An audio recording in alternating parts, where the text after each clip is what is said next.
Hello, everyone. Good morning, good afternoon, and good evening. Welcome from across this gorgeous planet.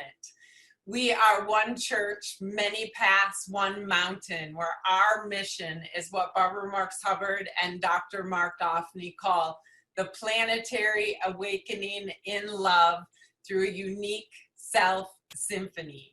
And together, we declare that the last day of the old face of evolution is honored as the first day of the new face of creation. I am Christina Amelong, the co-executive producer of One Church, along with Kirsten Zohar, and I'm just so delighted to be with each and every one of you here today. I welcome all the new people. Please do share that you are new in the chat box. We want to hear from you. When you do chat, and this goes for everyone, chat to everyone by checking that your chat settings say all panelists and attendees and not just all panelists. Use the chat function to say hi, to let us know where you're from, and to resonate the Dharma. In One Church, we are connected, we are whole, and we're expressions of the entire process of creation. We are activating a new humanity, and we are awakening as a new species. Homo amor, the fulfillment of Homo sapiens. We are a church, a synagogue, a mosque, a temple, a zendo. We are all of it. No one is excluded. Everyone is included, and we come together to attune to the evolutionary impulse awakening within us. Welcome home, everyone. We're overjoyed to be with you today in week 187 of One Church. Let everyone know about One Church. We're doing this primarily through word of mouth. Barbara talked about each of us having a family of 10 here and tending that evolutionary family. I love that idea. Leadership around church is absolutely a sacred opportunity. One Church, on YouTube, we are One Church, Many Paths, One Mountain. On Facebook, we are facebook.com/onechurch.world. And right now we are live on Facebook, so take a moment and look at your notifications and share that live link on your Facebook page. After church, we will send you an email to invite your friends and family and forward that email right after church. Spend time on our website, www.onechurch.world. On the top of the home page or the bottom of each page, you will find our membership link. With that, I give you a little bit of what to expect over this next hour. We begin with the Dharma recap, then Dr. Mark sets our intention, then David resonates the evolutionary love code we are working with. And then we move into prayer, then our sermons, and then we close and we bring everyone on for our goodbyes. Every week for several years, Mark wrote what he called evolutionary love codes. Mark and Barbara studied the codes together, often comparing them with Barbara's own 52 codes for conscious self-evolution. These codes grew out of their radical commitment over 100 collective years, crystallizing the new story of humanity. Quote, evolving the course of consciousness and culture, which is the source code of love, unquote. And a lot of the main teachings in church are also in books by Dr. Mark Offney and Barbara Marx Hubbard, and each week I'll feature a different book. For instance, Your Unique Self, The Radical Path to Personal Enlightenment, which will deepen the astonishing mystery and awaken you to the unique soul-making beauty of your path. Each church is a standalone, and every week's church builds on the week before. One church, many paths, one mountain is radically committed to telling the new story. So here goes my Dharma recap from last week. A global ethos for a global civilization. Participate in the evolution of information. We can't rely on the contemporary sense-making organisms because the contemporary sense-making organisms are actually not aligned with the creation of the maximal goodness, truth, and beauty for every human being. There's disinformation in the system on multiple levels. For instance, marketing is disinformation. Marketing means I have an agenda. The agenda is not based on the intimate universe. Our equation is intimacy equals shared identity. Three quarks coming together to form a proton, neutron, and electron coming together to form an atom. Atoms coming together to form a molecule. That structure works in the different parts of ourselves, as well as in organizations, in couples, between nations. It works all the way across the board. Take Einstein's relativity equation, E equals mc squared. It is actually about relationships. It's about the relationship between space and matter and how space and matter communicate and talk to each other. It's a communicative cosmos. There's a conversation. There's meaning being exchanged. There are relationships happening all of the time. We can only understand reality if we realize that we are part of that reality, that we are in a participatory universe. Participation means my part participates in the whole, that the structures within me, in my partness, participate in the whole, and that the whole lives in me. So if I live in a reality which is disinforming me, then I'm deformed, then I'm violated. I feel uncomfortable because I'm being told a lie. I don't expand, I contract, I feel depressed. Depression comes from being disinformed, not connected to the larger story, not living the story of the intimate universe. That deformation moves in the body and it expresses itself as disease, and it expresses itself in all sorts of short-term fixes of addiction in pseudo-eros in order to cover up this deforming. The information issue is not a casual issue. It's part of our very identity. We are part of the intimate universe, and that intimate universe lives in us. That's not made up. There's an evolution of meaning, an evolution of consciousness, and it means that there is this meaning all the way up and all the way down. These ontologies, these fundamental foundational axioms that are demonstrated in science more deeply in the last 100 years than we have ever have. This has got to be the foundation. Reality is evolution. It's not a fact, it's a story. The universe is going somewhere.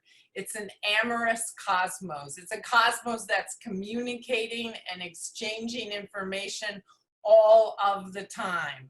When the receiver receives the information becomes awake and alive. Intimacy cannot fail. We live in an intimate universe. And it is this new story that activates a global ethos for a global society, a new human and a new humanity that wells up from the deepest source code structure, understandings woven together in a new whole. And with that, I turn my word over to you, Dr. Mark Goffney. Hello, Christina Amelon-Tehaley. Thank you. Thank you. Thank you. Do we see your eyes blazing and awake and alive? Yes. Are we happening? And who are we here, friends? Welcome. It's so good to be with you. It's so good to be with you. It's such an honor to be together. Barbara Marx Hubbard, it's so good to be with you. And next week in part 2, what we're doing is we're doing one church, many paths, one mountain for 1 hour. And then we've created this part 2, which is the super deep dive we do in actually evolving the source code at this pivotal moment in history. We're doing sense making at this moment in history in which we literally stand poised between utopia and dystopia. You know, a year and a half ago, when I was talking about this, Barbara, when you were talking about this, people would say to us, the whole thing's too big to fail. It can't break down, right? We get what you're saying, but it just couldn't happen. And now we realize that that's not true. Now it's self-evident that actually the whole thing can fail, and it can fail, and we're going to talk about why it can fail, and we're going to talk about how to transform this, because this moment in which we're poised between utopia and dystopia is such a powerful moment of pain and such a powerful moment of potency, of promise, right, of poignancy.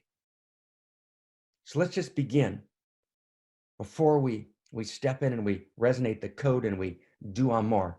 Let's just find ourselves in this moment, right? This is an incredible, pregnant, open, right? The heart of cosmos is splayed open and waiting for what emerges. And we are what emerges, not as mythopoetics. We are the leading edge of the universe's heart, right? We are the leading edge of evolution. And I want to unpack with you deeply what it means. But in order for us to actually be that has to actually become our identity, right? Our identity literally has to change and warp and transfigure until we actually realize our true nature and we step out of the field of contraction. We step into the field of possibility, into the field of dreams, into the field of outrageous love, where the principles, the first principles of the field literally change the mood of reality. They change the course, the trajectory of the story. That is the only way history ever changes. And we're now at a phase shift moment in history where for the first time in history, the field of contraction has grown so powerful because of exponential technology, which is this dramatic evolutionary expansion of exterior technology, which has dissociated from interiors. We haven't had the same expansion and explosion of interior technology. We've stepped out of a story, right? My friend Yuval Harari recently did a dialogue and he said, hey, right, we need to have globalization because we need shared values. But then Yuval wrote 2 books in which he said there's no such thing as an authentic value. All values are fictions, right? And so he's caught in the contradiction All values are fictions. Libya's Gaddafi and universal human rights, my friend Yuval writes in one book, they're the same. They're fictions. Well, once you make that claim, which is wrong, which is based on the most superficial readings of dogmatic materialism, which suffuses certain dimensions, not of science, but of scientism. But once you make that claim, you can't have a genuine globalization. You can't have a genuine set of shared values because values are a fiction. So if values are a fiction, it would mean that only the strong can impose their values on the weak, which would be totalitarian. So actually, we have to reclaim value. We have to reclaim shared value in the cosmos. We have to know how to access value, which is in the very nature of our identity. We have to access the universal principles of value, of goodness, truth, and beauty that are actually the yearning of evolution itself. We have to access the truth that actually we are literally stardust. All the elementary particles live in us, and all the interiors live in us. We are the universe. We live in an intimate universe, and the intimate universe lives in us. And we are unique incarnations of that intimate universe, right? It's those realizations of identity. We're going to talk about this a lot in hour 2 and part of hour 1, right? But be with us you're completely madly invited. One church, many paths, one mountain is 1 hour. And then we're doing this mad love gift to you and gift to the source code and gift to each other. We're doing sense making for the source code, right? We are, if you want to get the energy of it, right? We're at literally this juncture point in history where we're holding the source code structures. Imagine we're Da Vinci and Florence and right after the Black Plague. And you understand that the whole thing could go down. And that the only thing you can do is actually tell a new story. And that new story's got to change everything. We're at that moment, but it's much more intense than Da Vinci, because in Da Vinci's moment, there was no exponential technology. And exponential technology has the capacity to turn our COVID SARS-2 moment, right? This corona moment, which is catastrophic risk, right? Oh my God, exponential technology will make catastrophic worse, let's try and get the word straight, right? My heart flutters, right? Exponential technology will make catastrophic risk merely dress rehearsal for existential risk, which is, right, the actual coming apart of the whole thing. Right? We're literally at that moment. And yet utopia beckons at the door, right? And yet the possibility of creating literally heaven on earth beckons at the door. About 2 years ago, I said on this broadcast, and Barbara spoke about it. Barbara, you spoke about it in your own beautiful way. There's basically 2 scenarios. One scenario we're heading towards is what I called 2 years ago a Hunger Games scenario. Remember the movie Hunger Games? Right? A scenario in which, right, the masses of people are fundamentally disempowered, in which this growing wealth inequality in the world, this huge gap between haves and have-nots, which is so accentuated this week in the coronavirus, when there's double and triple the amount of people dying in the United States and around the world among the poor, right? Among the have-nots. And not the have-nots because they're bad people, not the have-nots because they didn't pull themselves up from the bootstraps, but the have-nots because they didn't have the opportunity, because there wasn't a level playing field. That's not okay. No one's left outside the circle. All the tragedies of Corona didn't begin in Corona. Corona is just accentuating the broken system. The system can shift, and we can shift it. And we can shift it. The only way to shift it is bottom up, right? Through literally changing the nature of the field. That's what we're going to talk about today. That's our intention, right? Our intention here in one church, many paths, one mountain, is to love each other madly, to actually be homo amor, to be the new human. Because when we become the new human and the new humanity, homo amor, who is the fulfillment of homo sapien, we'll talk about what that means, right, a little later. And we'll do it every week. We'll go deeper into it. But when we actually become homo amor, we step out of the field of contraction and we step into the field of outrageous love, of evolutionary love. Not love as a mere human sentiment, separate selves, a strategy for security, but love which is not weak, love which is strong. It's the strongest force in reality, right? We're revolutionaries. We're here to ontologize love. What the does that mean?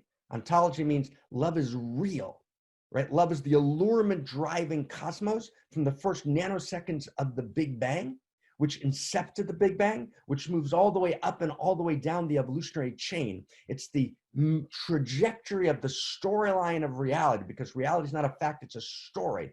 And it's the movement towards more and more love. So here's my question. And with this, I'm going to turn to David to resonate the code, right? Are we ready? Are you ready? Am I ready? Are we ready to play a larger game? Are we ready? But are we ready? Who's ready? Are we ready? But are we for realsies ready, right? Are we ready to play a larger game? I mean, for realsies, right? Forget about, right, Barbara, forget about Mark, right? It's we, it's us, right? We're the revolution. Are we ready to be the revolution? Right? Imagine you're in 1906 and you're a couple of Marxists, hanging out in a cafe in St. Petersburg. They had the wrong general principles, Marx. He had a couple of pieces of truth and he was missing a lot of pieces. So his simple principles wound up destroying people. But they had the right energy. I want to get the energy was right. It's the energy of revolution, right? Evolution is the transformation, right? Revolution is, right? It's revolutionary love that's going to animate this story. That is what's going to liberate us. So are you ready to play a larger game, right? Are we ready to participate in the evolution of love? Are we ready to be the evolution of love on this Mother's Day?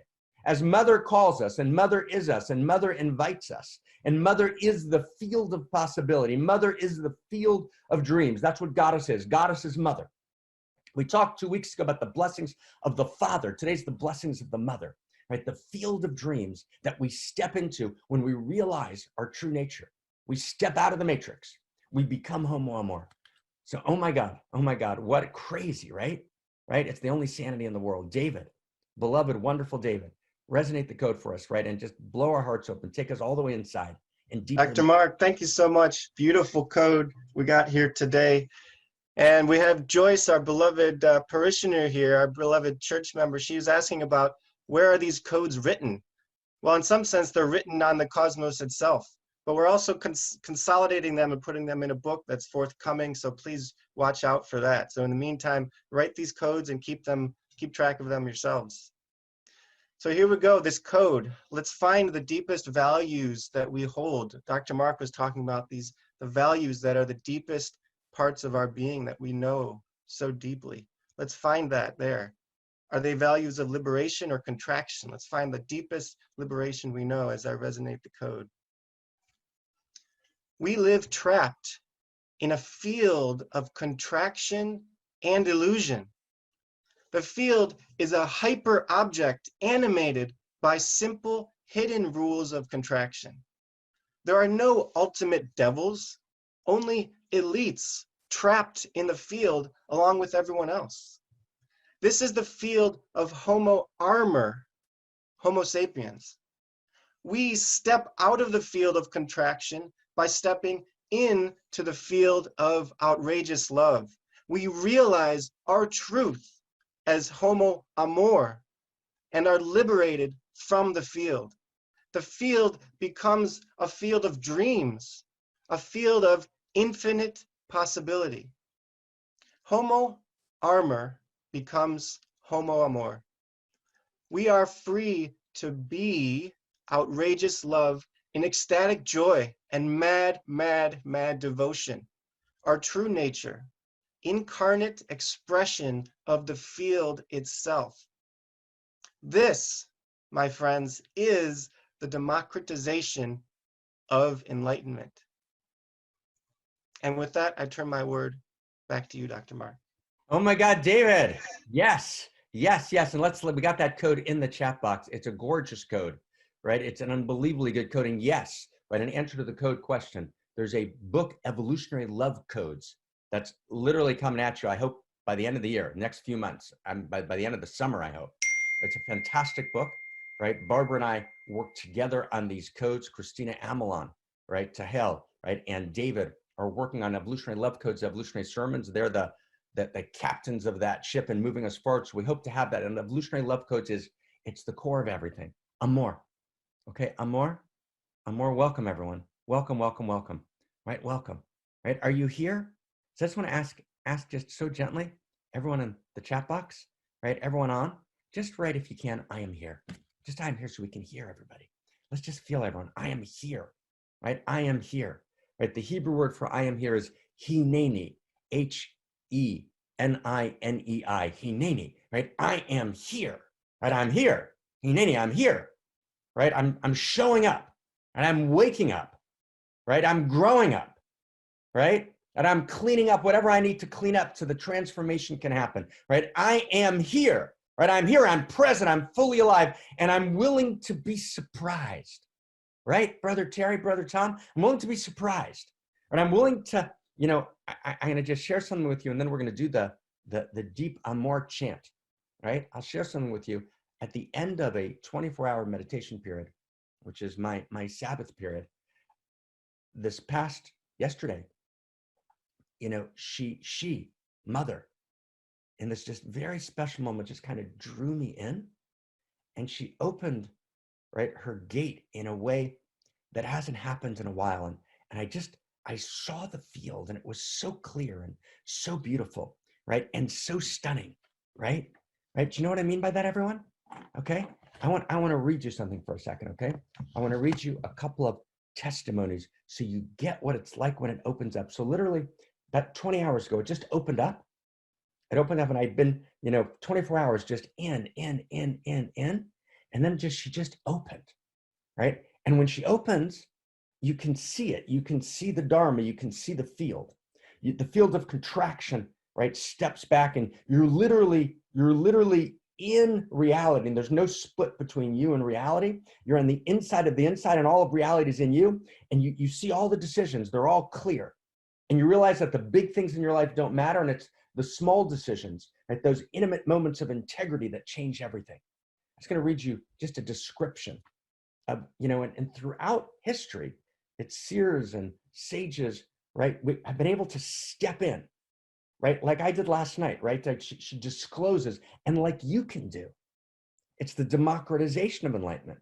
But you can't do it just you do it by stepping in, you step into the Dharma, right? You step into deep study, right? You claim your place as Homo Amor. You claim your greatness, not just by declaring it, but by really, right, working out, right? Stressing your system so it can grow, right? Really moving into transformation, right? Getting a deep sense of the source code that kind of allows you to open up into the field, and then the field, she'll smile on you, and she'll invite you, and she'll whisper in your ear what your unique invitation is that's needed by all that is. I'll just read you one piece. This is by Traherne, right? This beautiful mystic. And as he dropped into the field, he writes, "The dust and the stones of the street were as precious as gold. The gates were at first the ends of the world. The green trees, when I saw them first through one of the gates, transported, and the trees ravished me." Right? Boys and girls were tumbling in the street and playing, and in each boy and girl was a moving jewel. I knew not that they were born or should die, but all things abided eternally as they were in their proper place. Eternity was manifest in the light of day. Can you feel that? I'll give you just one more, okay? This is from Buck, right, who writes about his experience, okay? I am here. Are you here? Are we here? Buck writes, right, "I stepped into a period of rapture so intense that the universe stood still, as if the universe itself was amazed at the unutterable majesty of the spectacle. It's all part of the same field in the infinite universe, the all-loving, the perfect one. And that same wonderful moment of what I can only describe as bliss came illumination. I saw with intense inward vision the atoms or molecules of which seemingly the universe is composed. I know not whether material or spiritual, but they were rearranging themselves as the cosmos in its continuous life moved from one order to the next order. What joy when I saw there was no break in the chain, not a link left out, everything in its place and time, worlds, systems, all blended into one harmonious whole." Wow. So that was my experience last night. And that's our experience right now. But I want to add something which Buck right? In his experience, right? Because when we go, when the goddess opens, right, she opens to us based on the transformation that we've done. So Buck was missing something. What he was missing, and I want to add you, which was my experience last night, is that actually we are, right? It's literally, we are the holders of eternity, right? We are the evolvers of the source code, right? That in every generation, right, we actually have, right, the capacity, there's a group of us, right? And we're all over the world. And it's those of us, we're elite, but not in the old sense of elites. We're elite in that this is what matters to us. We're drawn to it, right? We're not drawn to money's important and great and status is great, and we see that. But somehow, right, in this generation, we're able to open our hearts. We're a band of outrageous lovers, right? And we come together and we take responsibility for the whole thing. And we realize that when we open our heart, when you open your heart, right, literally the one heart of cosmos opens. When you evolve and transform for the sake of the whole transforms. And when we take the responsibility to evolve the source code and to be the liberation, right, and to articulate the memory of the future, and to be Da Vinci at this moment in which we're poised between utopia and dystopia, she's with us. Mother is literally with us. Mother's inside of us, right? Mother's animating us, right? Right, mother. So today we're going to do a special, right, to Haley, Suzette, Kirsten, we're going to do a special chant today. Right? Usually we chant Amor. Its insides are aligned with love, which is a beautiful chant. But to Haley, if you can, and give me a yes in the chat box if you can pull that up. Right? Tell me if you could do that now. If you could pull up The River is Flowing, which is the song of Mother, that'd be awesome, okay? That'd be awesome. So I just want to give you the song. I'm going to do it just once, and then we're going to hear it. Someone's going to put it, I think, in the chat box. I think Zohar is going to put the words, or Krista or Shot's going to put the words in the chat box. Let's see if we can get the words in the chat box. And this is Mother's Day. But Mother's Day is not just your mom, right? Mother's Day is the mother, right? The mother. And I'm off tune. So everyone sing it where you are in the world. We're going to look at it and we're going to invite the mother into this space, right? The mother who is, right, in the lineage and the great traditions. And we had great religions, but we're going to have greater religions, right? We're going to get rid of the ethnocentrism and the homophobia. We're going to embrace the body and the feminine, and we're going to create this new world spirituality. But the mother in the old and the new is the field. The mother's the field. The mother's the field out of which Homo Amor emerges, the field of outrageous love. So here's the chant, and chant it out loud wherever you are. Let's chant it together. Did everyone see it? Then we're actually going to hear it for 2 minutes. The river is flowing, flowing and growing. The river is flowing back to the sea. Together around the world, together. Can we hold hands? Right? For every person who couldn't breathe this week, for every person who died of corona this week, for every person who died unnecessarily around the world and didn't have a story about death, for every person who can't breathe right now. Right now in this second, right? We have 25, 30,000 new cases a day, right? The coronavirus has killed more people than Vietnam, Afghanistan, and Iraq from an American perspective, but the coronavirus is not American, it's universal. And we got to breathe into reality. And we turn to Mother, and Mother is us. We have to change the source code that allowed corona to emerge. Corona didn't emerge because it just happened. There was this accidental virus. Corona is an expression of a failed intimacy in the world, in which we split off animals and we split off poor people and we didn't have public goods. So the mother is now reclaiming her children that are us. We turn to the mother and we say, we're going to be the mother. So here we go. The river is flowing, flowing and growing. The river is flowing back to the sea. Mother, carry me, child I will always be. Mother, carry me back to the sea. Mother, carry me, child I will always be. Mother, carry me back to the sea. Christina Amontelli, put it on for us. All right, when it comes on, I'll stop. Yes, go, take it in. Here we go. The river is flowing, flowing and growing. The river is flowing back to the sea. Mother, carry me, the child I will always be. Mother, carry me back to the sea.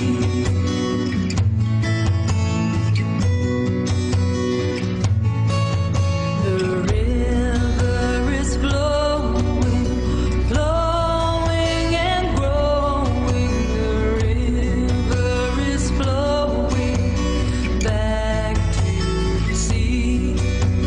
Mother, carry me, the child I will always be. Mother, carry me back to the sea.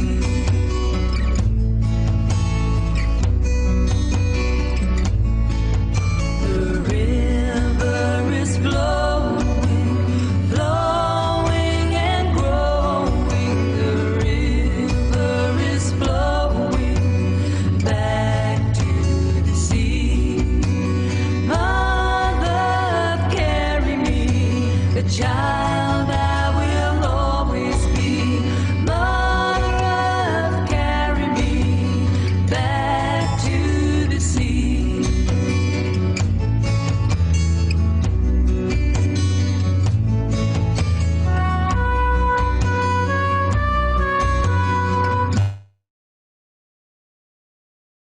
Oh my God, the river is flowing, growing and flowing. The river is flowing back to the sea. So Lady Krista, right? Make us, if you can, make us a church video of that for next week, which would be fantastic. That's the mother. That's the mother. That's the mother. Can you feel the mother?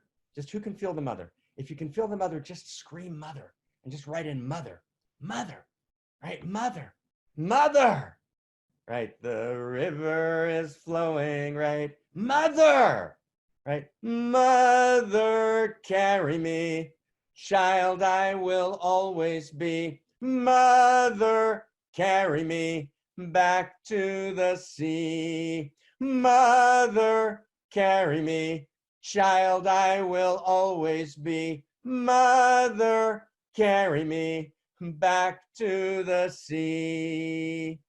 And with that, that's the mother. And what do we call the mother? There's a name for mother that we've tried to bring down a field of language together. So we're doing this field of language together, and anyone who wants to step in, and we still owe 2 emails to a couple of people who did, right? Jamie, right? And Joyce, right? Not Joyce Singh, beloved Joyce Singh, a different Joyce who stepped in, right? Who wrote us an email 3 weeks ago. We're going to get to you on possible projects you can get involved with. Right? Anyone who wants to step into editing, right? Holding this together, funding, resourcing, right? And Chris is going to talk about actually joining the church, right? The revolution. The church is the synagogue. It's the mosque. It's the atheist center, right? It's many paths, one mountain, but it's the liberators of the source code. That's who we are. We want to liberate. We don't want to liberate Jerusalem. And in the Crusades, they thought if we liberate Jerusalem, right, it was about a place. It's not a place, right? It's the rules, the laws that create the field that govern cosmos, right? It's the mood of reality. It's the Dharma. Do you get what we mean by Dharma? Meaning the deepest story about the nature of reality, which brings together the most facts, the most science, interior and exterior, which is the deepest understanding of our identity. What's my story of my identity, right? What story do I live in, right? What's the story of the universe? What's the story of my we space, of relationship? What's my narrative of desire? That's the mother. The mother is that field. So the Dharma, right? The Dharma, which is the new mimetic codes, but not made up mimetic codes, right? Not, I made a declaration, but the deepest understanding of the true nature of reality itself that we can actually gather, which is the story that's beyond polarity. Does everyone get that? That's the story that's beyond polarity. Now, I want to see if you could stay with us for a second, okay? Let's see if we could just stay with this. This is so deep. It's beyond polarity, right? This is the shared story. It's not make America great. It's make China great and make America great and make Afghanistan great, right? And make, right, Eurasia great, right? And make Montana great and make New York City great and make Kentucky great and make France great, North and South, right? And make Belgium great and make New Zealand great, right? So it's the shared story, right? We have global challenges. There are no more local challenges for real. The essential challenges that threaten our existence catastrophically and existentially are global. So we need, right? 10 years ago, I started talking about world spirituality, and the key sentence was, and Barbara and I met here, right, is that we need, right, a global spirituality, a shared story in order to respond to this moment in time, which we're between utopia and dystopia.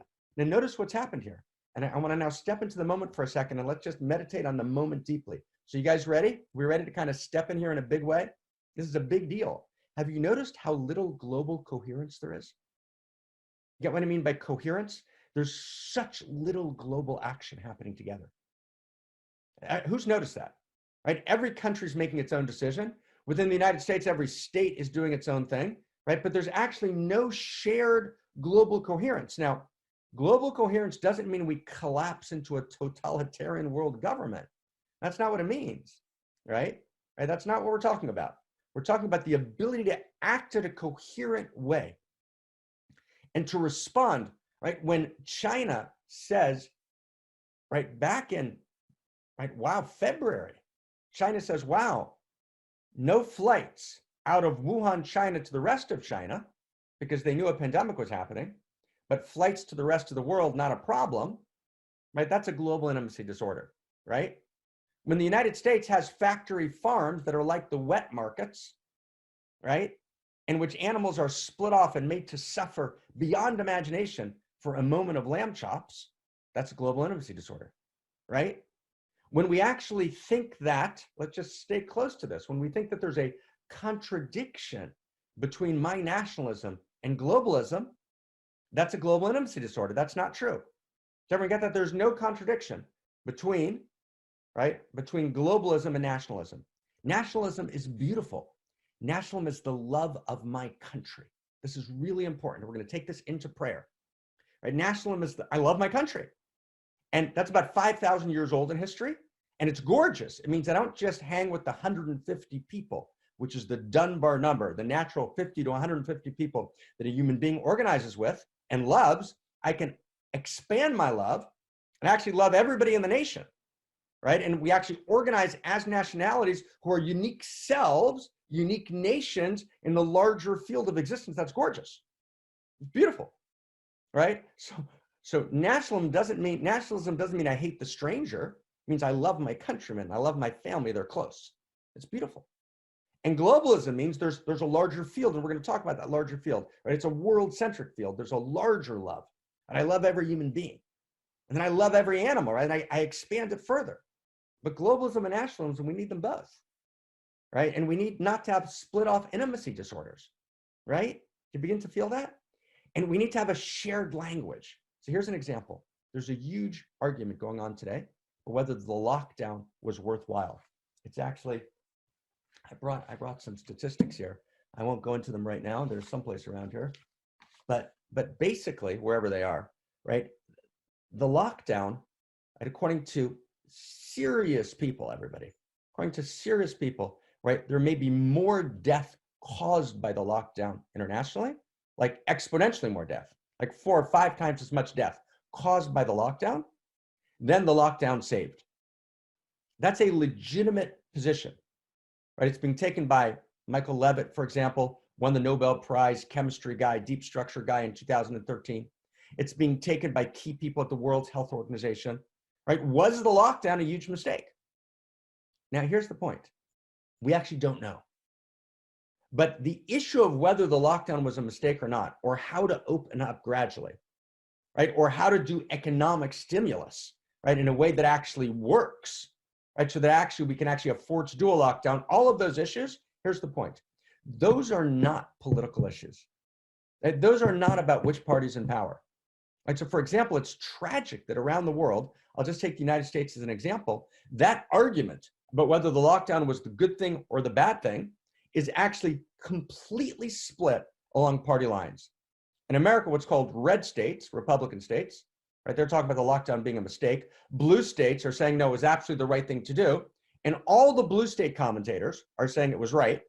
And all the red state commentators are saying it was wrong. That means everybody's lying. Do you get what I mean? It means everyone's stuck in their separate self story.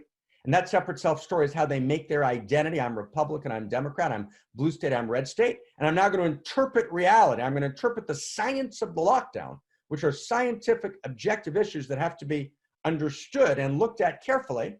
I'm going to interpret it in line with my pre-existing identity as a blue person or a red person, meaning I'm completely lost in an information disorder, right? I'm completely disinforming reality. I'm deforming reality, right? And it's when you actually have serious policy scientific questions that break down exactly, and it's happening all over the world in every country in its form of this, that break down exactly along political lines, it means everybody's lying. It means no one's actually looking at the facts. No one's actually looking and actually doing genuine sense making. Everyone's trapped in their own prism. So it's a real question, right? The lockdown, right? The economic catastrophe and the death, right? There's twice as many people in the world near starvation today, right, than there were a year ago at this time. We're twice the numbers we expected, 260 million, right? The potential death, right, which will most likely tragically result from that is a direct effect of the lockdown.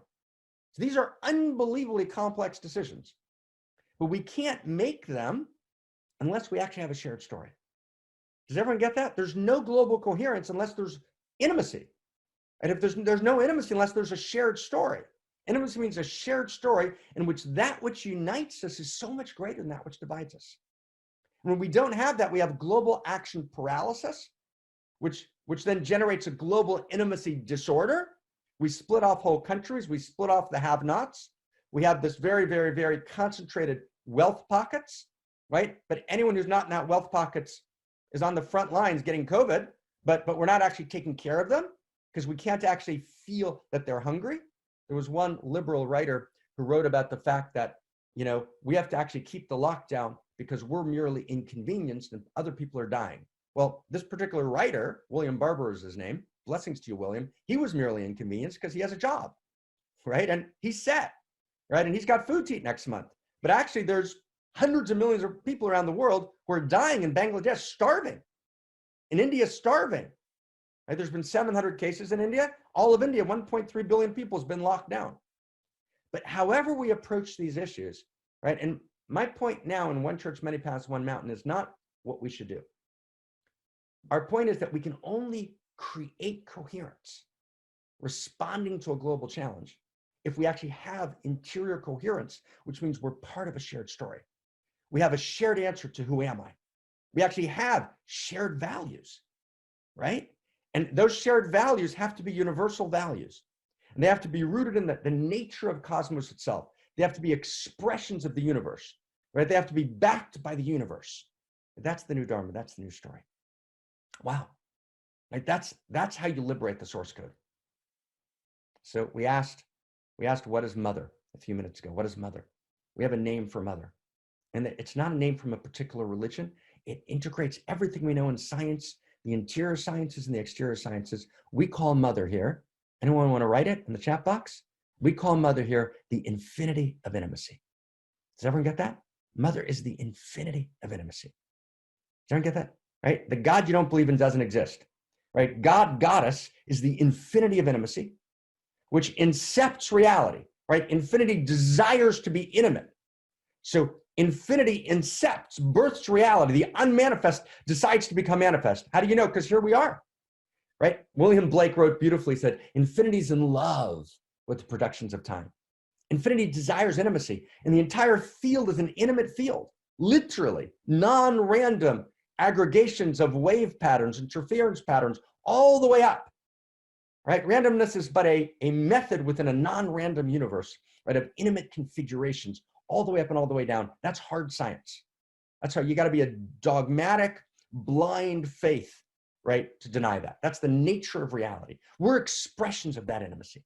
She's the infinity of intimacy. She knows our name, and she holds us, and she's with us, and she lives in us, and she embraces us. She's the personhood of cosmos that's both within us and beyond us. We fall into her arms. Mother, right? Mother, carry me. Child, I will always be. Happy Mother's Day, everyone. Right? Mother, carry me back to the sea. And we turn to her, and we bring her our holy and our broken hallelujah. And we're activist as she, and we turn to she holding us. And we're part of this larger field of outrageous love, Amar. So the holy and the broken, hallelujah. Leonard Cohen is with us every week. And let's pray for everyone who can't breathe. Let's pray for everyone, right, whose life, right, seems ruined now. A business that can never start again. A child that I can't send through school. Food that's not on the table. Let's resource each other in 1,000 ways. And the key way that we're committed to here is changing the source code, right? Emerging, telling the new story. The Dharma is the mother. We're going to talk about that in part 2. But for now, let's pray. Let's pray. Let's do our hymn, the holy and the broken, hallelujah. Christina Amelon, take us in to our holy hymn. Then we're going to come together and pray like we've never prayed before. Amen. Now I've heard there was a secret chord that David played, and it pleased the Lord. But you don't really care for music, do you? It goes like this: the fourth, the fifth, the minor fall, the major lift, the baffled king composing hallelujah.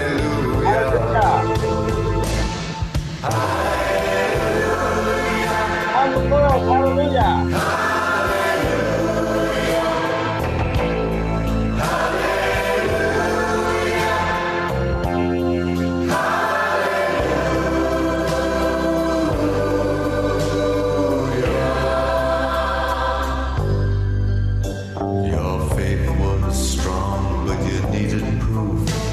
You saw her bathing on the roof, her beauty and the moonlight overthrew you. She tied you to a kitchen chair, she broke your throat and she cut your hair, and from your lips she drew the hallelujah.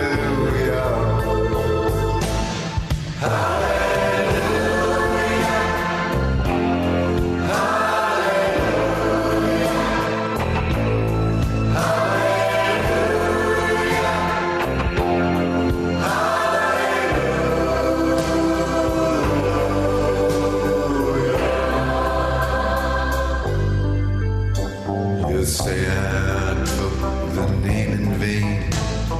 I don't even know the name. But if I did, well really, what's it to you? There's a blaze of light in every word. It doesn't matter which you heard, the holy or the broken. Hallelujah.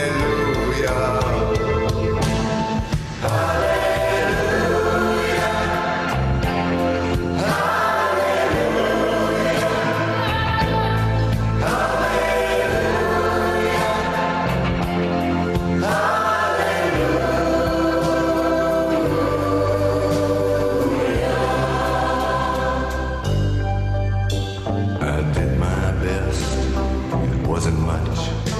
I couldn't feel, so I tried to touch. I've told the truth, I didn't come to fool you. And even though it all went wrong, I'll stand before the Lord of song with nothing on my tongue but hallelujah.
Mother. We go to the chat box and we pray, and we offer a prayer for everything, for everyone.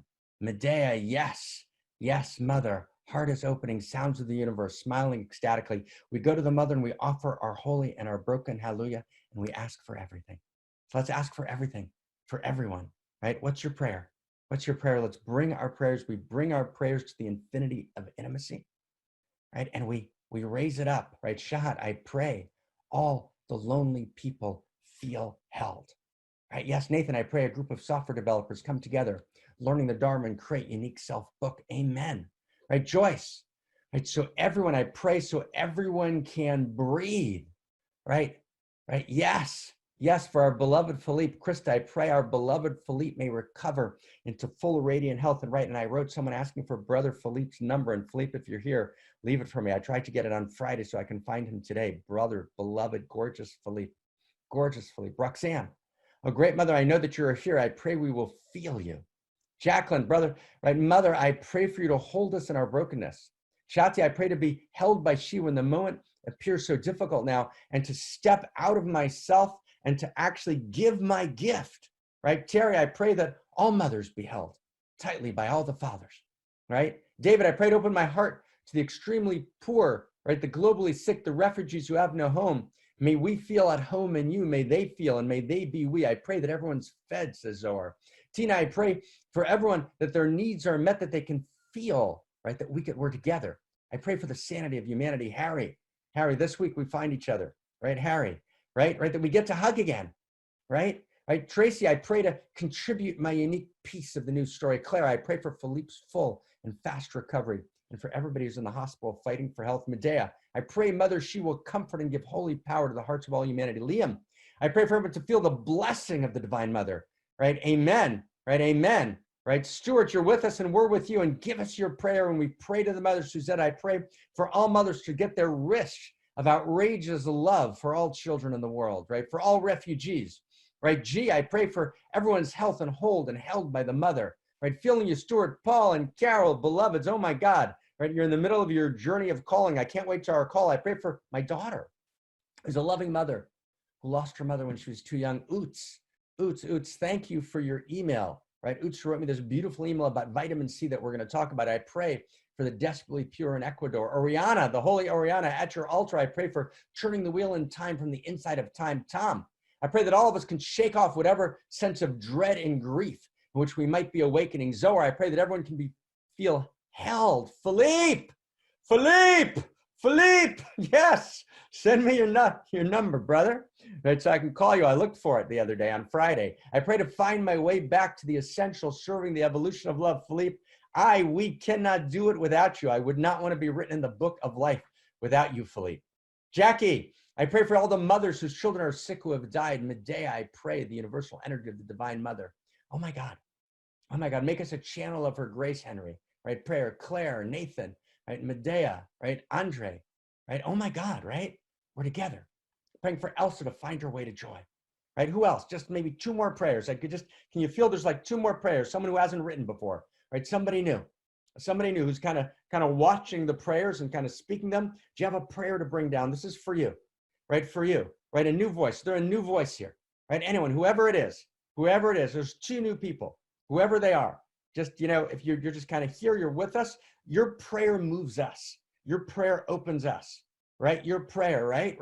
Blodai Tabita, right? Yes, I pray for my father in rehab and all others who are feeling separate, right? One more, thank you, Tabita. One more person. Kathy, I pray for my mother's health today. May she have relief from her arthritis, right? Oh my God, yes, right? And we lift, right, all the prayers to the sky. We lift them like we've never lifted them before. Right? Oh my God. Right? Amen. Amen. Amen. Amen. Amen. Can you feel it, everyone? Can you feel it? It's 10:58. It's 10:58. Like, wow. Okay. Wow. So Krista, right? Blow us away. Step inside. Now we're going to do this. We've got this, oh my God. It's so unbelievable to be with everyone, to be together, to hold each other, to see each other. Krista, tell us what it means to commit outrageous acts of love. Tell us how to join, right? And we're literally after Krista, we are going to now take off, right? We're going to take off and we're going to literally step into the source code, where it's going to be our 3rd week. And we're going to look at what conspiracy theory really is and what's really true and what's the deeper truth. There's actually a deeper, right? The surface conspiracy theories are not where it is. There's a deeper truth. And this deeper truth, this deeper field is what we're going to step into, like literally wielding the Manjushri sword, as they say in Buddhism, the sword of discernment, to actually feel what's possible, to feel where reality is now, to do this sense making. We're in Florence, we're Da Vinci, we're at this phase shift, right? So it's wildly important. So everybody's madly invited, right? And mad love to everyone. And Krista, give us all your energy and all your everything, right? And just take us inside and enroll us into this revolution. Thank you, Krista. We turn to Lady Krista. Yay. Yes, thank you so much, Mark. And thank you all for being here with us. I can feel us holding hands together and being revolutionaries together. And that's actually a practice that I want to invite you to step deeper into right now, to not only stand on the side, but actually to step in and play a larger game and feel what it feels like to be part of a unique self-symphony, and feel what it feels like to let all of this outrageous love that we are blessed with and that we are receiving right now, and actually let it pour through us and let it pour into the world. So please join me in this practice right now. I'm going to share a video with you. I'm going to open it right now. And this video is of Mark speaking about how the world is full of outrageous pain, and the only answer is outrageous love. And it is a beautiful video with beautiful images, as you can see right now. And I want to invite each and every one right now to go to the chat box, and there you will find the link to this video. And I want you to copy and paste that video on your social media account right now, so that we share the love with the world right now, all of us together, the hundreds of people listening live right now, and also the thousands of people listening to the replay. Share this video with your friends. And if you don't have social media, please write an email to one of your best friends, or copy and paste it into your WhatsApp and share it with your best friend. So if you're ready, I'm going to put on the sound of this video so you can get a taste of it. And please do copy and paste that video right now and share it with your friends. And I will meet you here back in 30 seconds. There's no reason to think that it should ever be fair. There's no reason to think that it should ever be a world in which every human being's intrinsic dignity is affirmed and loved, in which every human story is told, in which every human being is born knowing I have a unique self and a unique story to tell, and that story deserves to be lived and honored, right, and cherished and nourished, right, and that every person has a story that should be told, and a song that should be sung, and a poem that should be written. None of that makes sense in a non-intimate universe, right? Those emergent evolutionary understandings of the intrinsic dignity of every human being as a unique configuration of love, and those are all expressions of the intimate universe. So actually getting and opening my heart and not knowing in my mind, but finding my way in and actually feeling flowing through me, right? Yes, so I hope that you were able to do it within that 30 seconds. I shared it on my social media. And if you weren't able to share it, we will also share this beautiful video in the email that you receive right after church. So you will have another opportunity to share it. And thank you all so much for joining me in this practice of becoming an outrageous lover. And if you want to practice some more, we are meeting tomorrow at 11 a.m. in our Outrageous Love Writing course. Every Monday we meet 11 a.m. Pacific time with Christina Kincaid and Christina Amelong, and we practice embodying outrageous love through writing outrageous love letters. And as you all know, we always share our beautiful poetry, our outrageous love letters, on our Facebook page, which is right here. Let me close this. Here you can. Krista, you are awesome. We're all with you. Thank you. Thank you. This is our Outrageous Acts of Love Facebook page, where all of us share our outrageous acts of love. And you can see David, he has shared beautiful poetry that really opened my heart this week. I've shared my own poetry with pictures. And of course, Abigail is still working in Nigeria, sharing her family packages of food with people. So all of us are committing outrageous acts of love. And I would love to hear what you are doing in your unique corner of the world. So please go to this Facebook page, click on community here, and post your stories. You can post your own stories. You can also post stories that you read on the internet, something that inspired you, what is happening in the world today. So our unique self symphony can become visible and we are inspired. All of your posts will be reshared here on the homepage, and us admins, we can only post on the homepage. So if you want to read everything, please take a look there. Read all the posts, like the post, comment on the post. Let's meet each other there and connect more. I'm really looking forward to hear from you there. And then another opportunity, except I cannot share this page, just a second.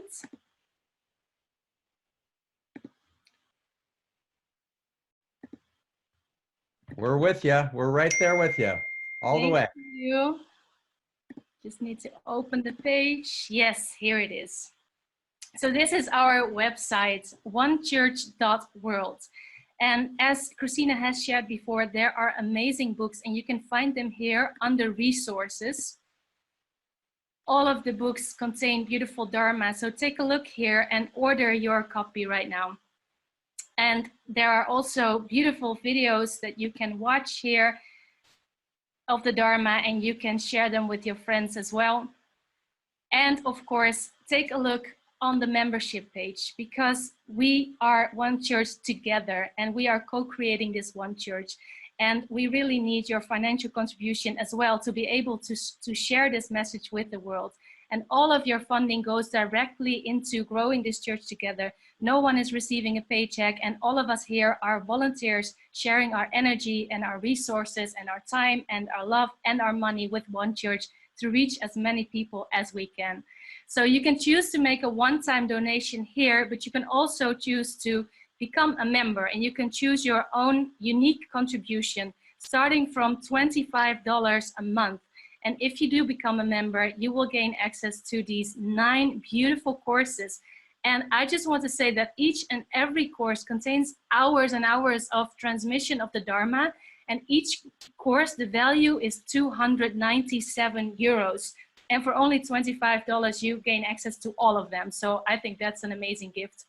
And you can study them on your own, but students and members are also creating study groups together. So it's a lot of fun to connect with each other and integrate the Dharma even deeper. And I just can't wait to see you inside. Thank you so much for being here with us. And I give my word back to you, Mark. Thank you, Krista. Thank you, Lady Krista. Thank you, thank you, thank you. Thank you, everyone. Friends, right? Just to say, as much as you can be, you're welcome in. So there's a democratization of leadership here, right? Step in and you'll be stepped in, right? The democratization of greatness. So big time welcome, everyone, right? Welcome, welcome, welcome. Okay. Are we ready? Are we ready to go? Are we ready to go like all the way, completely, totally, and absolutely? Who's ready? Who's ready? You ready? Are we ready to take the next step? Who's ready for the next step? We got a big, right? There's no other way here, right? We got to change the source code. Right? We got to be the revolutionaries. We got to go in now. We're going to be lifting weights. So little weights here. You got on your weight clothes, ready to lift weights? We can only transform. We can only do sense making if we actually step out of what might be called automatic or mechanical thinking, right? Simulated thinking, right? We're not really thinking. We're just repeating the same perspective that we've always said. We're not even sure where we got it from. And it's become our automatic. Or we even know insights, but we're not actually living them. We can't feel them. They're not alive in us. We're just repeating them, right? 99% of people spend 99% of their lives in repetition.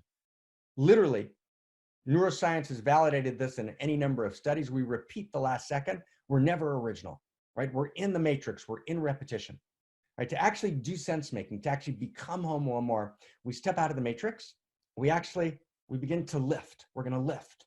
Right? We're going to grow, we're going to transform, and our intention isn't just for us, right? We're actually acting here as agents of the whole. We're acting for the sake of the whole. We're intimate with the whole, right? To actually evolve the source code together, right? And we're doing no dogma.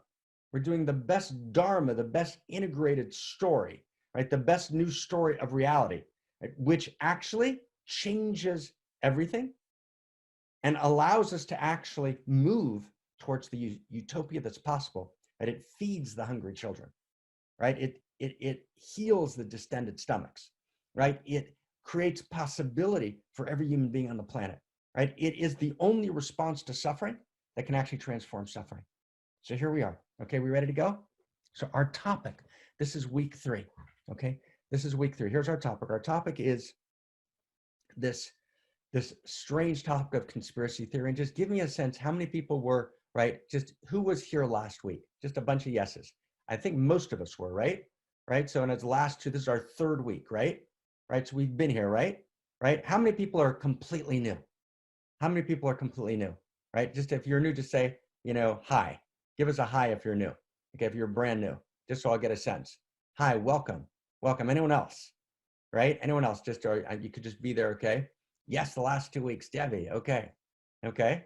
So yay. Any other new people? And I know that you could be not writing hi, but if you are, just kind of give us a hi, just so I get a sense. Right? Okay, good. So here we go.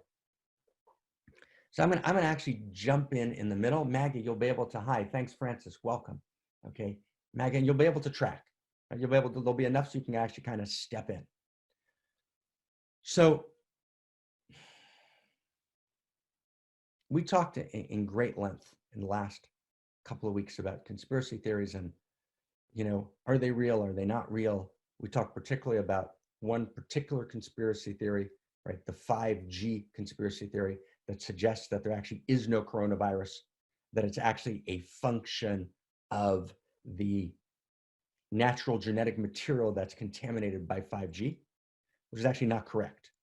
It's actually not correct. There is actually a real virus, right? And the virus has actually been validated in labs cross-culturally around the world, right? And that's not correct.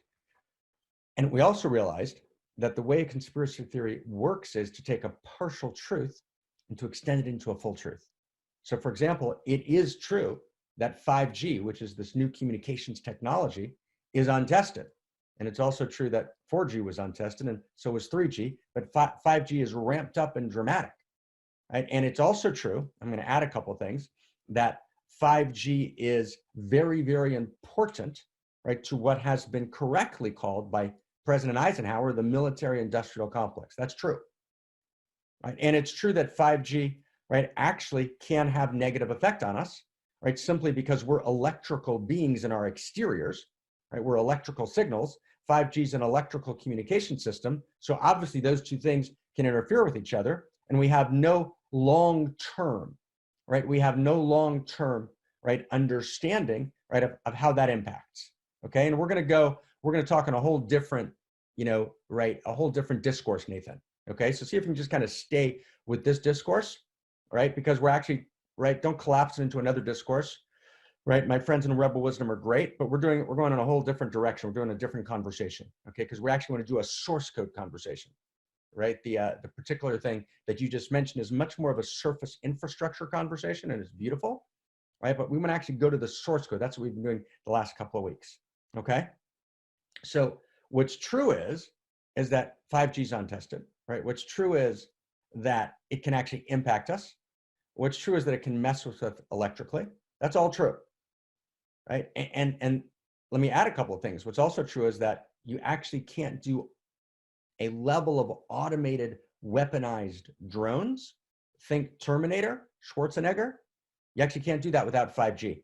But that actually the automated weaponization, right, of surveillance systems around the world is possible with 5G in a way that it's not possible with 4G and 3G, which means that 5G also has enormous implications, right, in terms of the possibility of weaponizing, right, reality with small groups of people who are in standing kind of global armies that can actually be manned from a bunker someplace, right, through drones. That's frightening. That's a big deal. So 5G needs to be challenged, right? That's like a big deal. 5G needs to be challenged. And there's an enormous amount of information, right, that suggests that we need to be surveilling and tracking 5G very, very carefully. But that doesn't mean that there's no coronavirus. Right? That doesn't mean that there's an overlapping map between corona outbreaks and where 5G systems have gone up. That's actually just not true. Right? You got to be careful. Right? What conspiracy theory often does is, right, and I want to stay with the meta principles if you can, everybody, okay? So I want you to get to do sense making is to actually get the principles. The principles are you take a partial truth and you make it into a whole truth, right? And often, like conspiracy theorists will be saying something enormously true. They'll get 7 or 8 things right, right? For example, David Icke, right, usually gets 7 or 8 major things right that are actually available in the spiritual literature. He talks about them accurately. He talks about consciousness as being primary in reality. A lot of information on that. Right? He talks about distortions, right, of how we make sense in the world. Right? He brings lots of information that's available. It's not David's information, but he brings it. He does a good job of bringing it. Right? We are actually larger beings. Right? We are actually, kind of in a postage stamp in our perception. We need to step into a larger perception. Of course, that's true. Right? So he'll say a bunch of really, really good things. And he'll point to enormously important false flags, which we talked about. Right? A false flag, if you remember, right? A false flag means, right, pirates, when they were attacking a ship, right, on the high seas, they would actually put up a false flag. Let's say they were attacking a British ship, they put up a British flag. And then right as they got close to the ship, they would lower the British flag and put up their own flag, right, the pirate colors, and they would attack.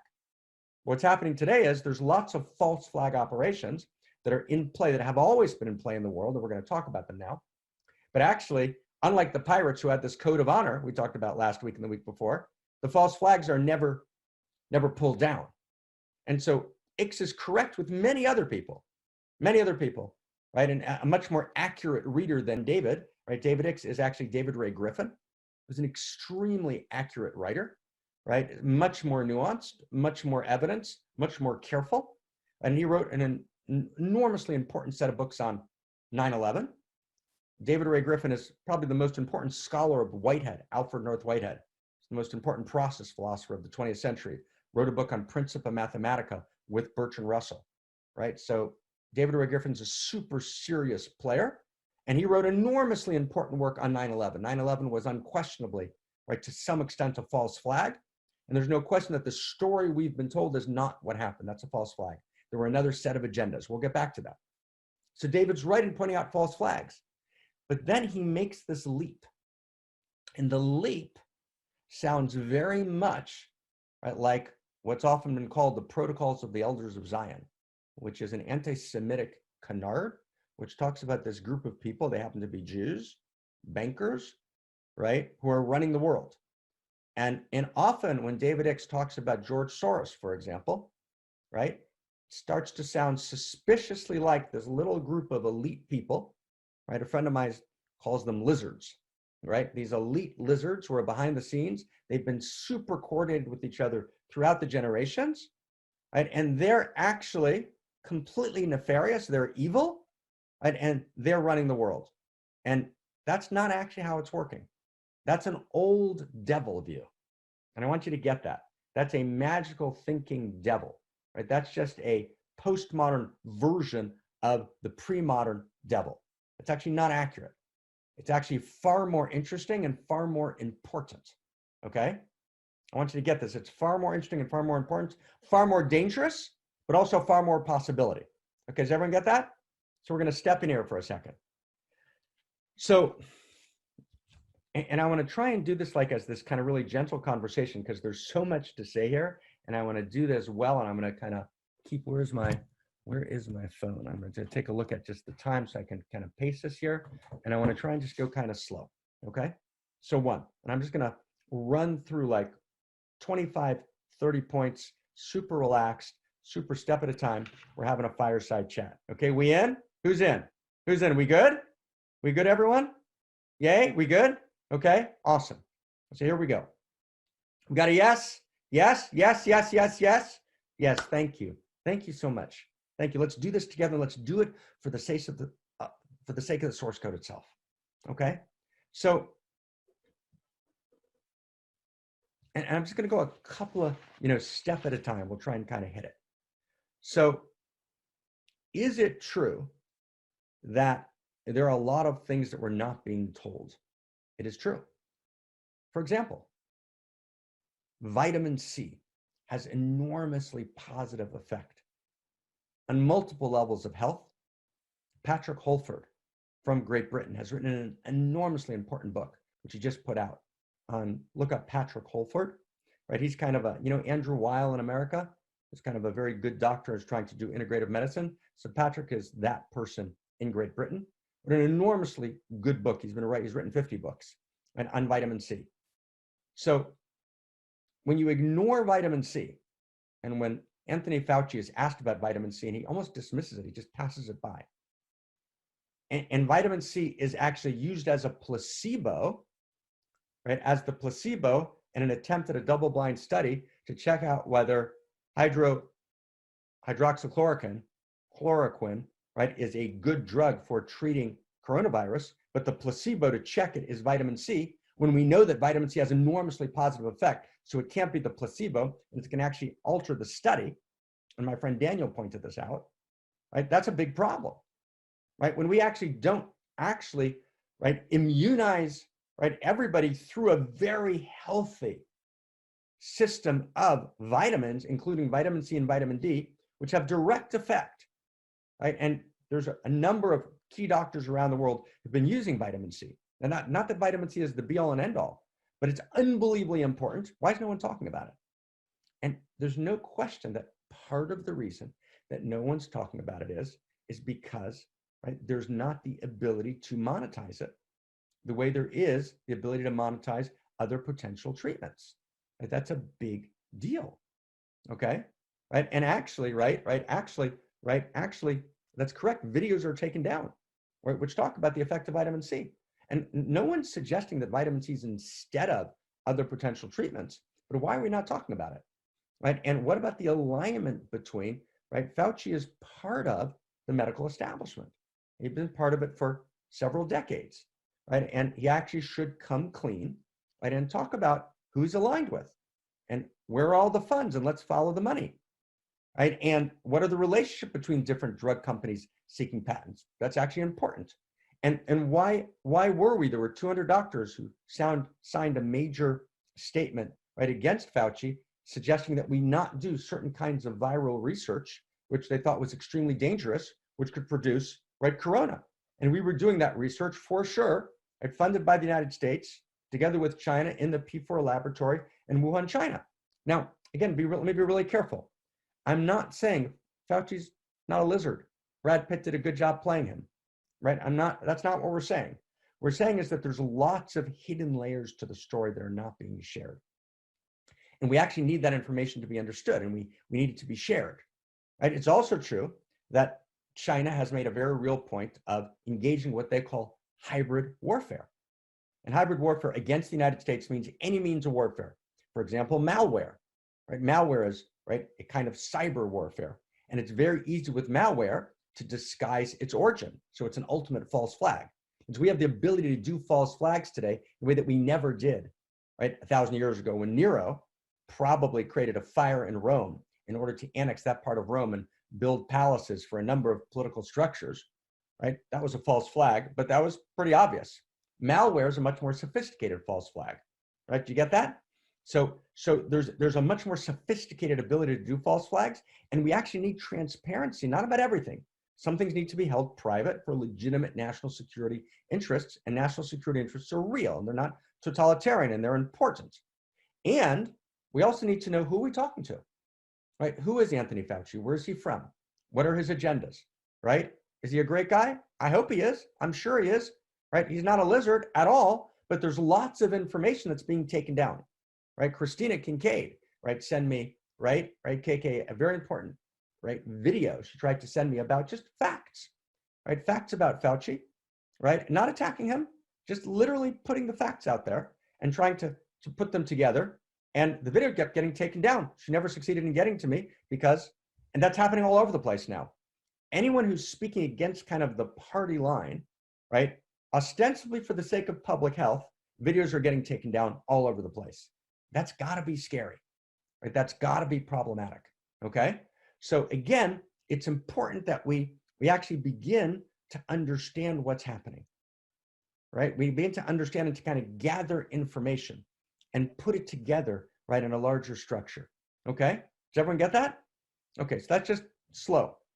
Now, of course, the Wuhan market, right, and bats and pangolin, right, in the Wuhan market are a important source of the coronavirus, right? How did the virus get into the Wuhan market, right? What is it, a natural jumping of species, right, that then emerged, right, and the virus jumped to human beings, or did we cultivate its jumping in a lab that then escaped, right? Well, those are not the same.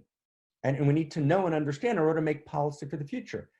Not to demonize, again, not to make Anthony Fauci a lizard, and not to say that someone's pulling his strings, but clearly there's a set of agendas and a set of informations here that are actually not being shared, and that's real. And we need to look at that. So that's one.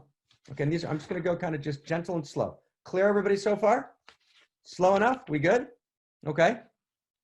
So that's one. Now let's keep going. Let's go kind of another couple of steps. Okay. So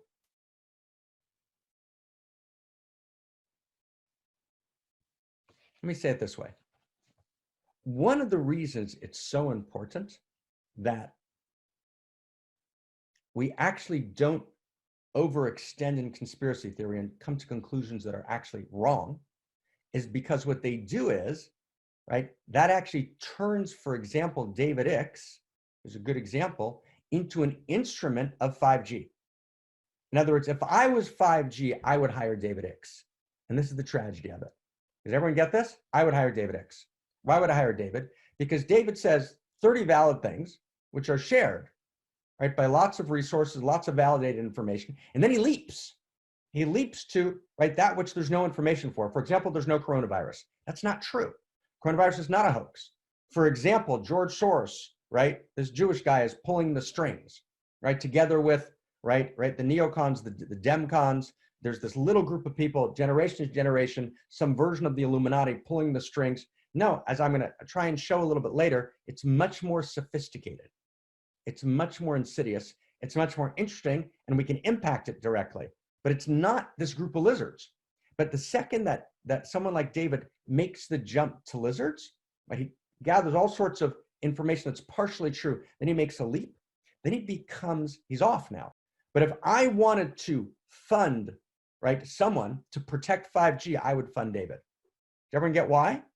Right, because when he makes the leap, right, beyond what's true, right, into conjecture, but more than into conjecture, into demonization, right, into devil, right, drawing conclusions that are not warranted, right, that actually, right, the entire corona thing, right, is a function of 5G and it's moving us towards becoming nanobots, right, in AI, and there's a group of people who want to destroy the human mind, right, and Lincoln and Ray Kurzweil, right, right, Google is one of those evil people. No, Ray Kurzweil is not one of those evil people. No, Ray's actually a good guy, right? And, is Ray making mistakes? I think he is, right? I think Ray's naive on multiple levels, and I think the techno-optimists are naive. But Ray Kurzweil is not the devil. It's actually not true. And when David Icke does, and when he jumps that way, he actually serves 5G because he becomes the focal point of opposition to 5G, and he then becomes very easy to invalidate. Does everyone remember, right, does everyone remember, I'll give you another example. I'll give you two examples. Does everyone remember when, back in the 90s, you could critique psychiatric medicine, right, and the kind of drug protocols in psychiatry. It was very controversial. And then Scientology, a group of people in Scientology, which is a very complex story, right, began critiquing psychiatric medication. So the American Psychological Association actually amplified the critique, right, because they wanted to associate the critique of, you with me, of psychiatric medication with Scientology, right? Scientology has clear, definite, major shadow dimensions, right? And so we now associate, right, the critique of psychiatric meditation with Scientology. And now in mainstream discourse, you can't critique psychiatric meditation when in fact it deserves enormous critique. Enormous critique, right? For example, I'm not going to go into any particular story, but Klonopin, for example, right, is an example of a drug which has an entire subculture, which one of my best, heartfelt, right, closest right, people in the world is deeply aware of and has gone through an entire personal story, right? But Clonopin's an example. I could name 10 examples. And for example, when I tried to talk to a very, very well-known psychiatrist about Klonopin, right, and its potential negative effects and what I knew about it, what he did was he actually dismissed, right, my story, right? And he dismissed and actually impugned the integrity of the people who made the claim. And he was a great guy. He wasn't a devil. He was part of, if you will, he was part of the field of contraction. He was part of the matrix. You're not allowed to treat psychiatric medication when in fact there's an enormous amount of information, right? My colleague who was a think tank scholar at our Center for Integral Wisdom, which is a separate movement, right? One church and Center for Integral Wisdom are two separate bodies, but we work together, right? So Professor Elliot Ingersoll wrote the most important book on psychiatric medication, right? He's a professor at Kent State, and it's brilliant. But actually what happened is, right, the Scientology critique of psychiatric medication was actually amplified intentionally by, right, the pharmaceutical establishments in order to invalidate that kind of critique. Does everyone get that? Does everyone get that? Who got that? Who got that structure?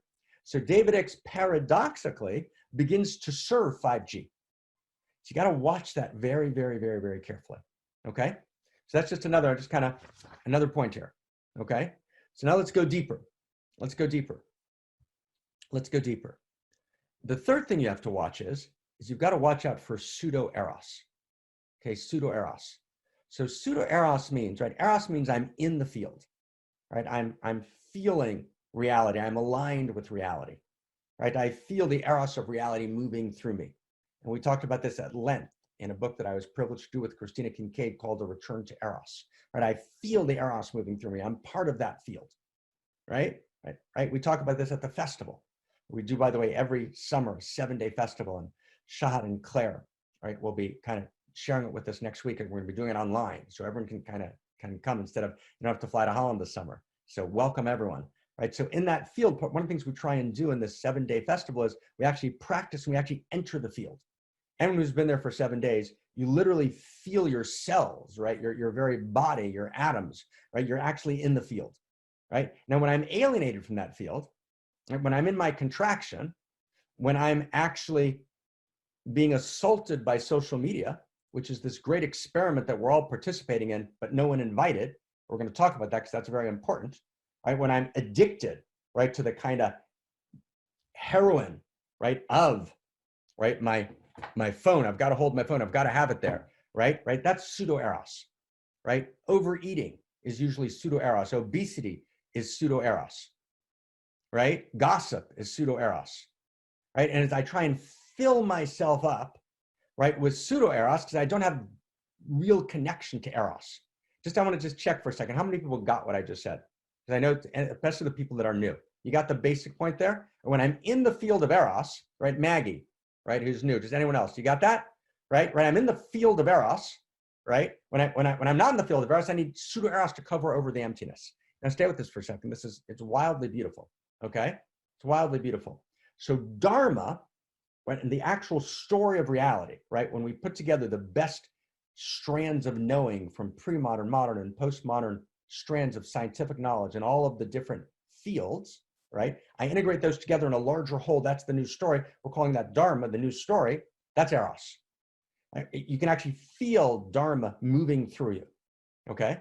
Right? And so this notion, right, when I'm not in eros, I do pseudo-eros, right? And intimacy is a subset, Jackie, of eros. Right, in the Dharma, which is an important distinction, but I'm gonna bracket that for now. Okay, so it's when I'm in pseudo-eros, right? Conspiracy theory is a form of pseudo-eros. Does everyone get that? In other words, I don't have access to the story, to the storyline, so I actually go to conspiracy theory because that at least gives me a storyline. Does everyone get that? Everybody? It's hugely important. So I'm drawn to conspiracy theory all the time because it's a pseudo-eros because it gives me a sense of a story. Right? My colleague Yuval Harari, right, who I haven't met, but you know, I guess we've walked by close to each other in the world in overlapping circles, right? And his book Homo Sapiens and Homo Deus are insightful forms of pseudo-eros, right? Meaning the reason those books did well, and they must have sold 12 million copies, they did well because they're telling a story.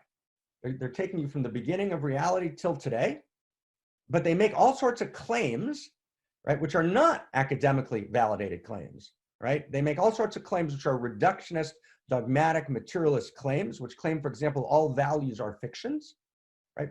And all feelings are reducible to neurochemicals, right? None of those are validated claims at all. Right? Feelings have expression. All interiors have expression, right, in exteriors, right? That's of course true. So of course there are neurochemical expressions of feelings, but feelings are not reducible to neurochemicals, right? There's a field of feeling, right? There's a force, right, that moves through cosmos, right? And that feeling, right, that evolutionary love, right, moves through all of reality. It's not reducible to, right? So the claim, for example, that all values are fictions, right? My friend Yuval, try and read Alfred North Whitehead, right, who wrote all about value, and it's an intrinsic, inherent quality of cosmos, right? But again, what Yuval does is he's actually making a pseudo-eros move.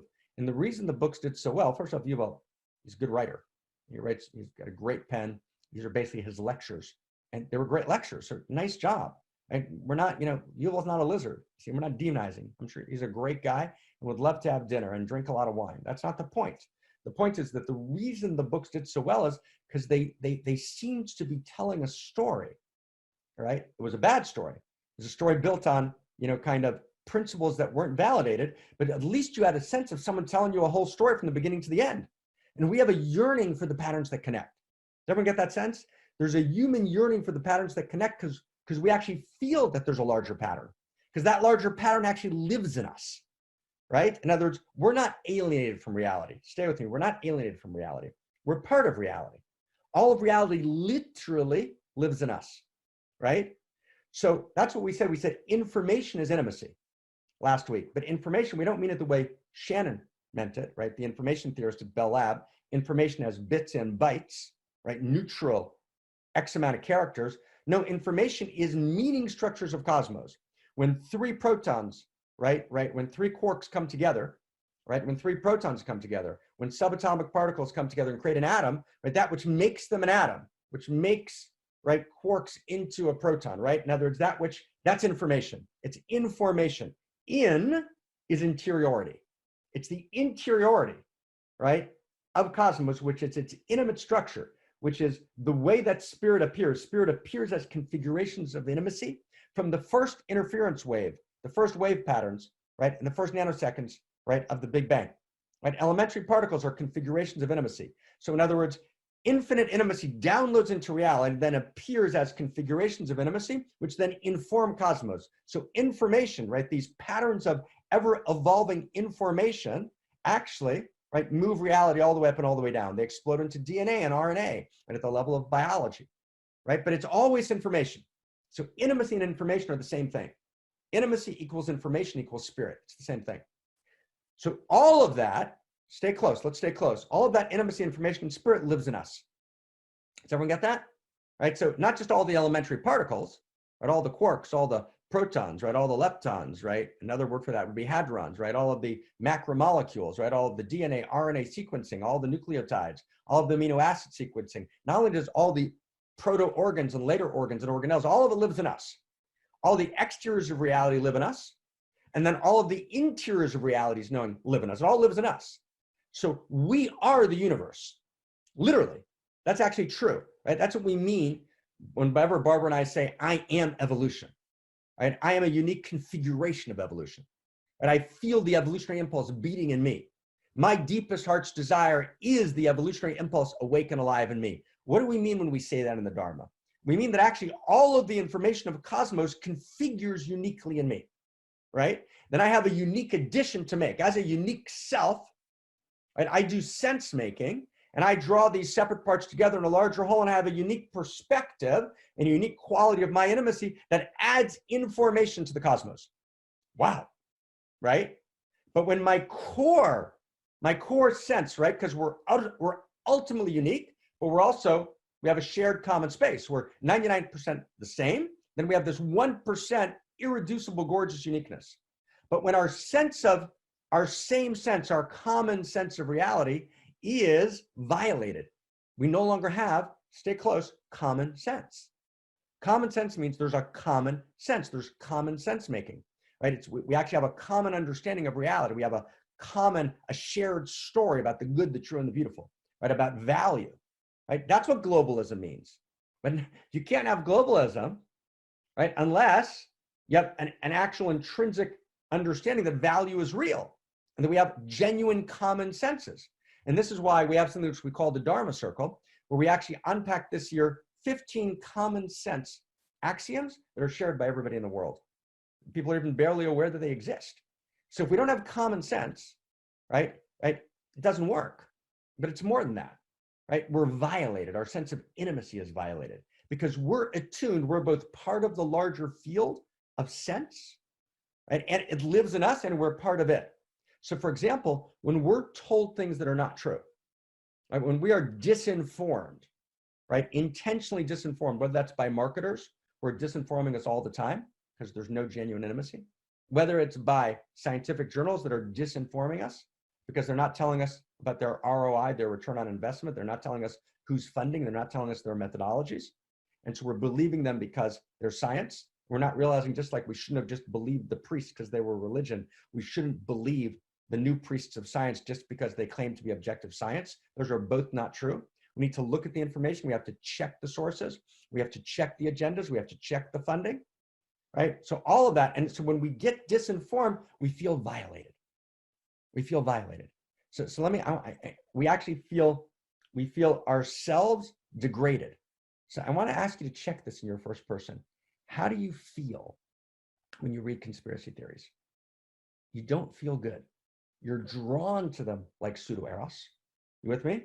There's this pseudo-erotic attraction, right?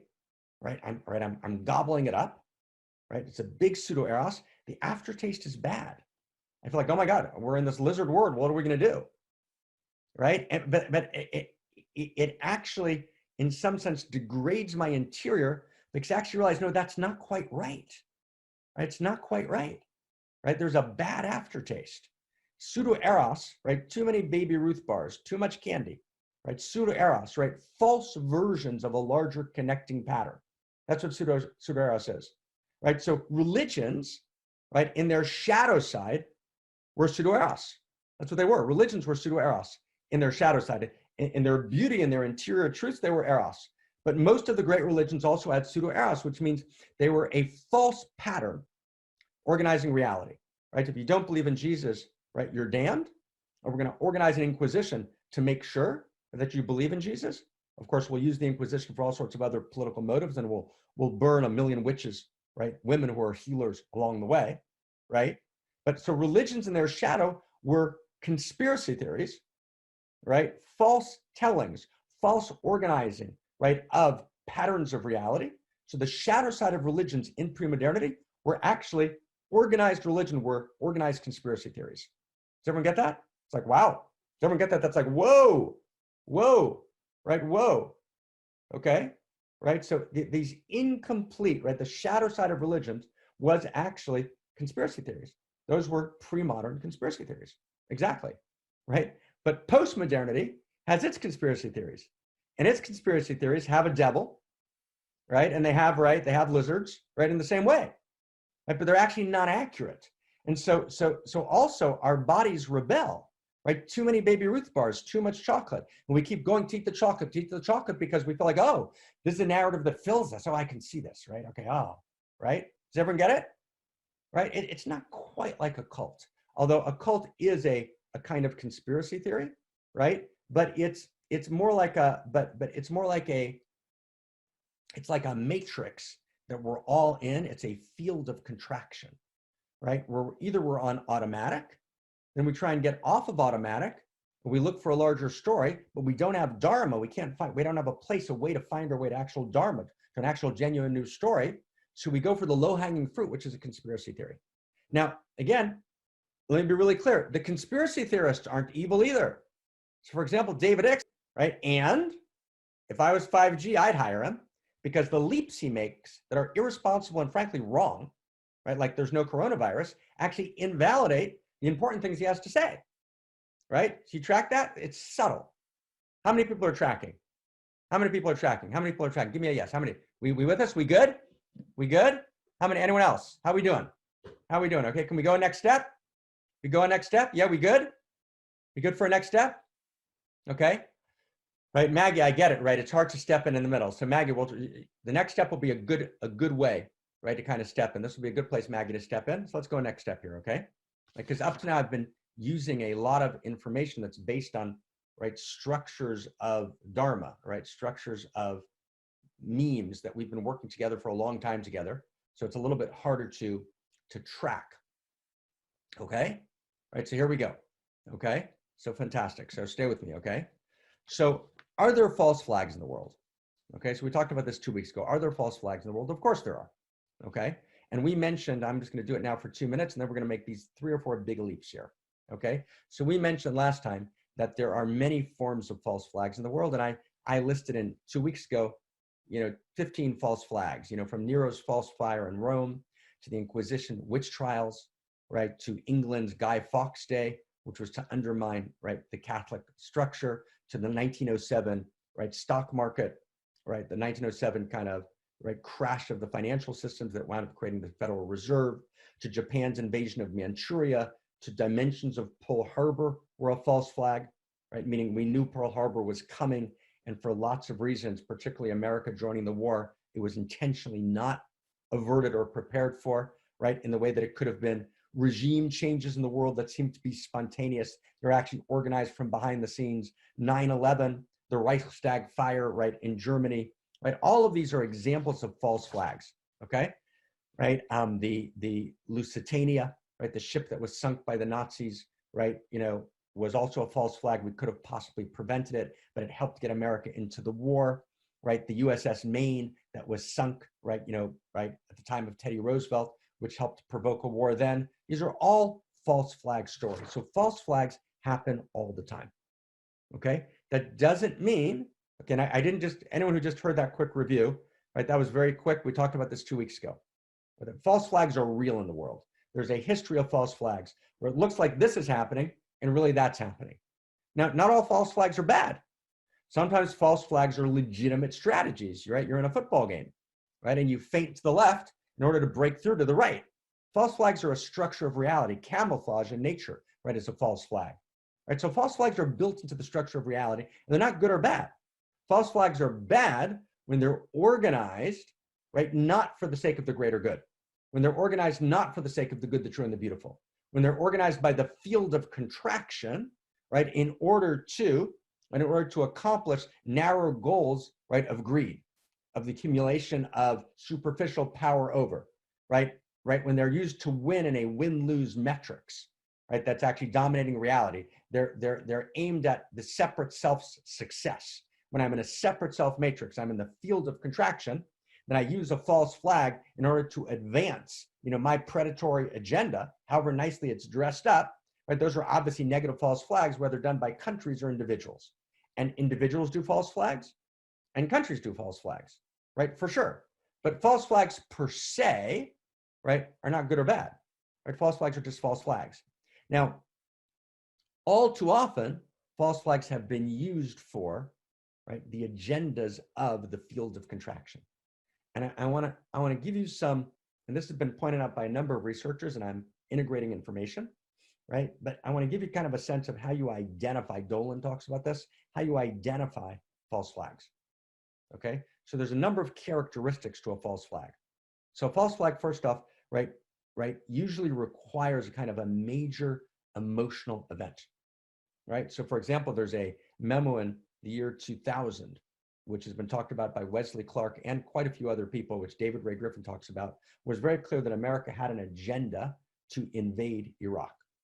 2000, that was clear for any number of reasons. And some of them may well have been legitimate, right? So just careful on the demonization, right? Dick Cheney's also not a lizard demon, okay? We always make the other, right, the lizard demon, right? That makes it way too easy. Right? Wolfowitz was one of the neocon world, was not a lizard demon.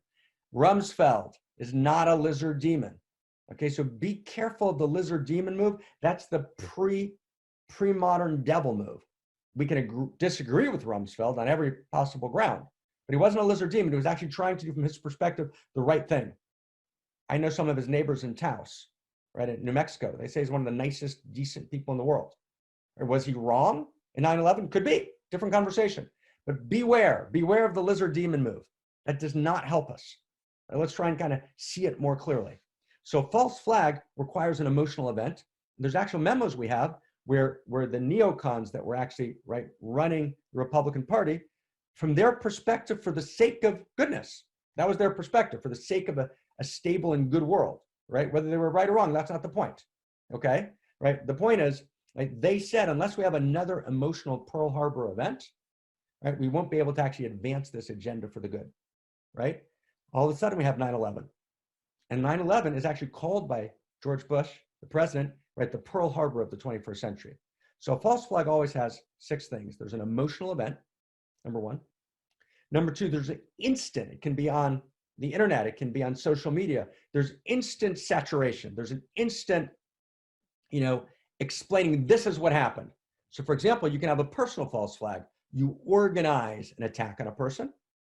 Stay with me closely. You organize an attack. It could be a false attack.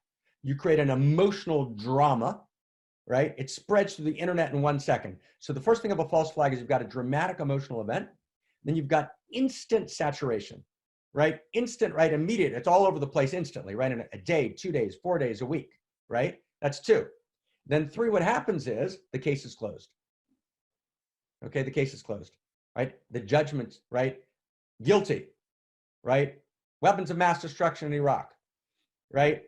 Right? A false complaint, right? This person's a sexual harasser, right? And no one sees that it's a false flag. It's been organized by people behind the scenes. There's an instant explosion of an emotional event that's traumatic, right? It's part 2. It's around the world instantly. Then the case is closed. It's done. We've decided, right? It can't be reopened. Okay, that's 3. And this is one of the litmus tests. One of the litmus tests of a false flag is no one will reopen the case. No one will reopen the story. No one will look at the facts, right? So that's 3. 3 is the case is closed, and it's heresy. This is kind of 3A. It's heresy to try and reopen it. Okay, right? That's 3. 4, action is taken, right? Action is taken to serve the interests of the people behind the false flag, which is often invisible. So for example, let's say someone's involved in a political hit job that they want to do through a smear campaign because someone else is taking up what they think is their space, right? So priests all the time, right? Popes all the time got power by destroying their rivals. In the New Age world, the Human Potential Movement and the American Psychiatric Association and in the academies around the world, this happens all the time. People actually organize an attack, often using sexuality or money as the means for the attack, in order to take someone out, right? And when this happens, it's unbelievable. And the actors, we think that they're speaking all the nice words. They seem to be good people. They hide behind the fig leaf of victim advocacy, and they go to take someone down. There's an emotional event. It's spread around the world. Number 2, instantly. Then the case is closed. And then 4 is you're not allowed to reopen the case. Okay, like 9/11 in the United States. Right? Does everyone track that? Right? So that's right. You're not allowed to reopen the case. And then 4 is, and then action is taken. Then action is taken. Okay? Action is taken, meaning someone's agendas are served. Something moves forward. Right? Whatever that might be. It might have to do with Iraqi oil. It might have to do with oil and petrodollars, right? It might have to do whatever the set of issues. It might have to do with, when it's a personal false flag, with someone's career advancement, which a person begins to rise after they've done the false flag, and you're, wow, that person who was reporting on the false flag, maybe they organized it and they're kind of rising now. Wow. Okay? So it's very important, right? The scientific community, that's correct, Dan. And after Rupert Sheldrake as a pseudoscientist, which, as I said to my friend Emil, I don't know if Emil's here with us, is not accurate, right? And everyone just wrote pseudoscience. That was a false flag. That's exactly correct. Okay? So 4 is, right? Action is taken, right? 4. 5 is, you'll notice there's all sorts of unanswered anomalies or questions, right? There's all sorts of unresolved things, but if you raise them, right, you're a heretic. You're against the party line. So false flags always leave in their wake anomalies, right? Let's say you meet Rupert Sheldrake, right? And you say, wow, he doesn't seem to be a pseudoscientist. He seems to be a really serious guy. He's done a lot of studies. And those are anomalies, but you try and basically label him as a pseudoscientist, or you label someone as a sexual harasser, or you label, right, 9/11, right, as an event where people say, I was there, it happened. Yes, of course it happened. Of course it was a trauma, right? But how was it organized? What were the agendas behind it? And people, they don't want to look at the anomalies because they remember the trauma of it, and it's too hard to go back in it. Or they took a stand. Often when we take a stand, right, in favor of a false flag, right, it's too painful for us. The price is too high. We got to climb down the tree. We'd have to admit we were wrong. That's too hard for people to do. So people don't, no one's willing to look at anomalies. There's all sorts of anomalies that are all happening, okay? So that's the fifth, right? That's the fifth kind of dimension of a false flag. So I think those are how false flags kind of work in general. Does everyone get that? Now, those are happening, friends, all the time. They're happening all the time. All the time. Do I think that Corona, right, is a false flag event? I don't know. Right now, it doesn't look that way. Right? It looks more like Corona either escaped from a lab, right, based on our research, America's research. America's research, again, not necessarily lizard research. You actually have to develop, right, the virus in order to develop the vaccine. Fauci's argument was that this was for the sake of public health. Lots of scientists thought that it wasn't for the sake of public health, that they were taking risks for the sake of profit motives of pharmaceutical companies. That's possible. That needs to be looked at in terms of future decisions, right? For sure, right? So I don't think that coronavirus was an intentional false flag necessarily, and it might have been. It's not impossible that it's part of actual hybrid warfare, right, being conducted by China against the United States. When China allows, and China's doing the Belt and Road Initiative around the world, the United States needs to challenge that initiative, right? Trump, right, who's a complex character and is a disaster in terms of incarnating any sense of leadership, which is clear, and some of the people around Trump and some of Trump's intuitions have been right. And one of them has been challenging China, right, in a particular way, and challenging the Belt and Road Initiative, and challenging the Chinese attempt to actually destroy the dollar, which would have changed the entire structure of reality in terms of its stability and safety. And the Chinese Communist Party are actually bad actors, right, as President Obama recognized very clearly, right? And so is it impossible that the coronavirus was, in some sense, right, released by China? Possible. Possible. I don't think so. It doesn't look that way, but it's not impossible. It's a fair thing to ask. It's a fair thing to look at, particularly given the fact that the Chinese Communist Party are bad actors. So it's not in any sense impossible, right? Not in any sense at all. And the Chinese have killed millions and millions and millions of people. They have millions of people in concentration camps right now in China, right? So the notion that actually they would actually expose Wuhan and then expose the world, not impossible at all, right? So those things need to be looked at and need to be responded to, and to be responded to forcefully, but we don't have evidence of that, right? What we know is that there's a split-off intimacy. We know that there's a split-off intimacy in the way that bats and animals are treated, and the virus clearly came through the wet markets, and it's how it spread. We know there's a split-off intimacy because of, right, a kind of ethnocentric, my people, not your people. So we're going to have flights, right? Leave one China to the rest of the world, but not to the rest of China. That's a split-off intimacy. Ethnocentric, make America great again. I'm not in any way equating Trump with the Communist Party in China, not at all. But the notion of make America great again, right? This kind of nationalism based on hating the other instead of loving my compatriots, that's a failed intimacy of massive proportions, right? The win-lose metrics that allowed America not to be ready, right, for the pandemic, right, was based on failed intimacy. So all those things need to be looked at, and they need to be looked at carefully. So I want to make a big jump now, okay? And I actually don't want to. I want to finish this now, okay? I want to finish this piece now. So if for those of you, I'm now going to get to what I think is the most important part of all of this, and I get that it's 2 minutes to 12. So anyone who needs to go, so totally love you madly, madly. Listen to the replay. I'll stay here with 2 people, and I see there's actually a lot of us here, which is fantastic. Right? But I'm happy here with 2 people, right? Right. If everyone goes, I'm good. Okay, but this is big now. This is really important, right? So we got to take this like 2 or 3 more steps, because this is critical. Okay, now we've almost just kind of, We've almost just kind of organized the exterior structure. Now we got to kind of take it all the way and actually get how this really works in a really deep way. Okay, so here we go. And there's all sorts of really interesting side points I could say here, but I'm gonna skip. Let me try and I want to get to kind of the core of it. Okay, just a couple of small points, and then the kind of 2 or 3 big points. We ready to go? Who's ready? Are we good? We're ready to go. Ken, you're here. I'm here. If you're here, I'm here. We ready to go all the way? For the sake of the evolution of love. Okay, let's see if we can put this together in a really deep way, literally for the sake of the evolution of love, like for realsies. Okay, so 1, I want to give you a litmus test. Here's a litmus test. You ready? When a person has, right, absolute certainty, beware. So again, David X, you're way too certain, right?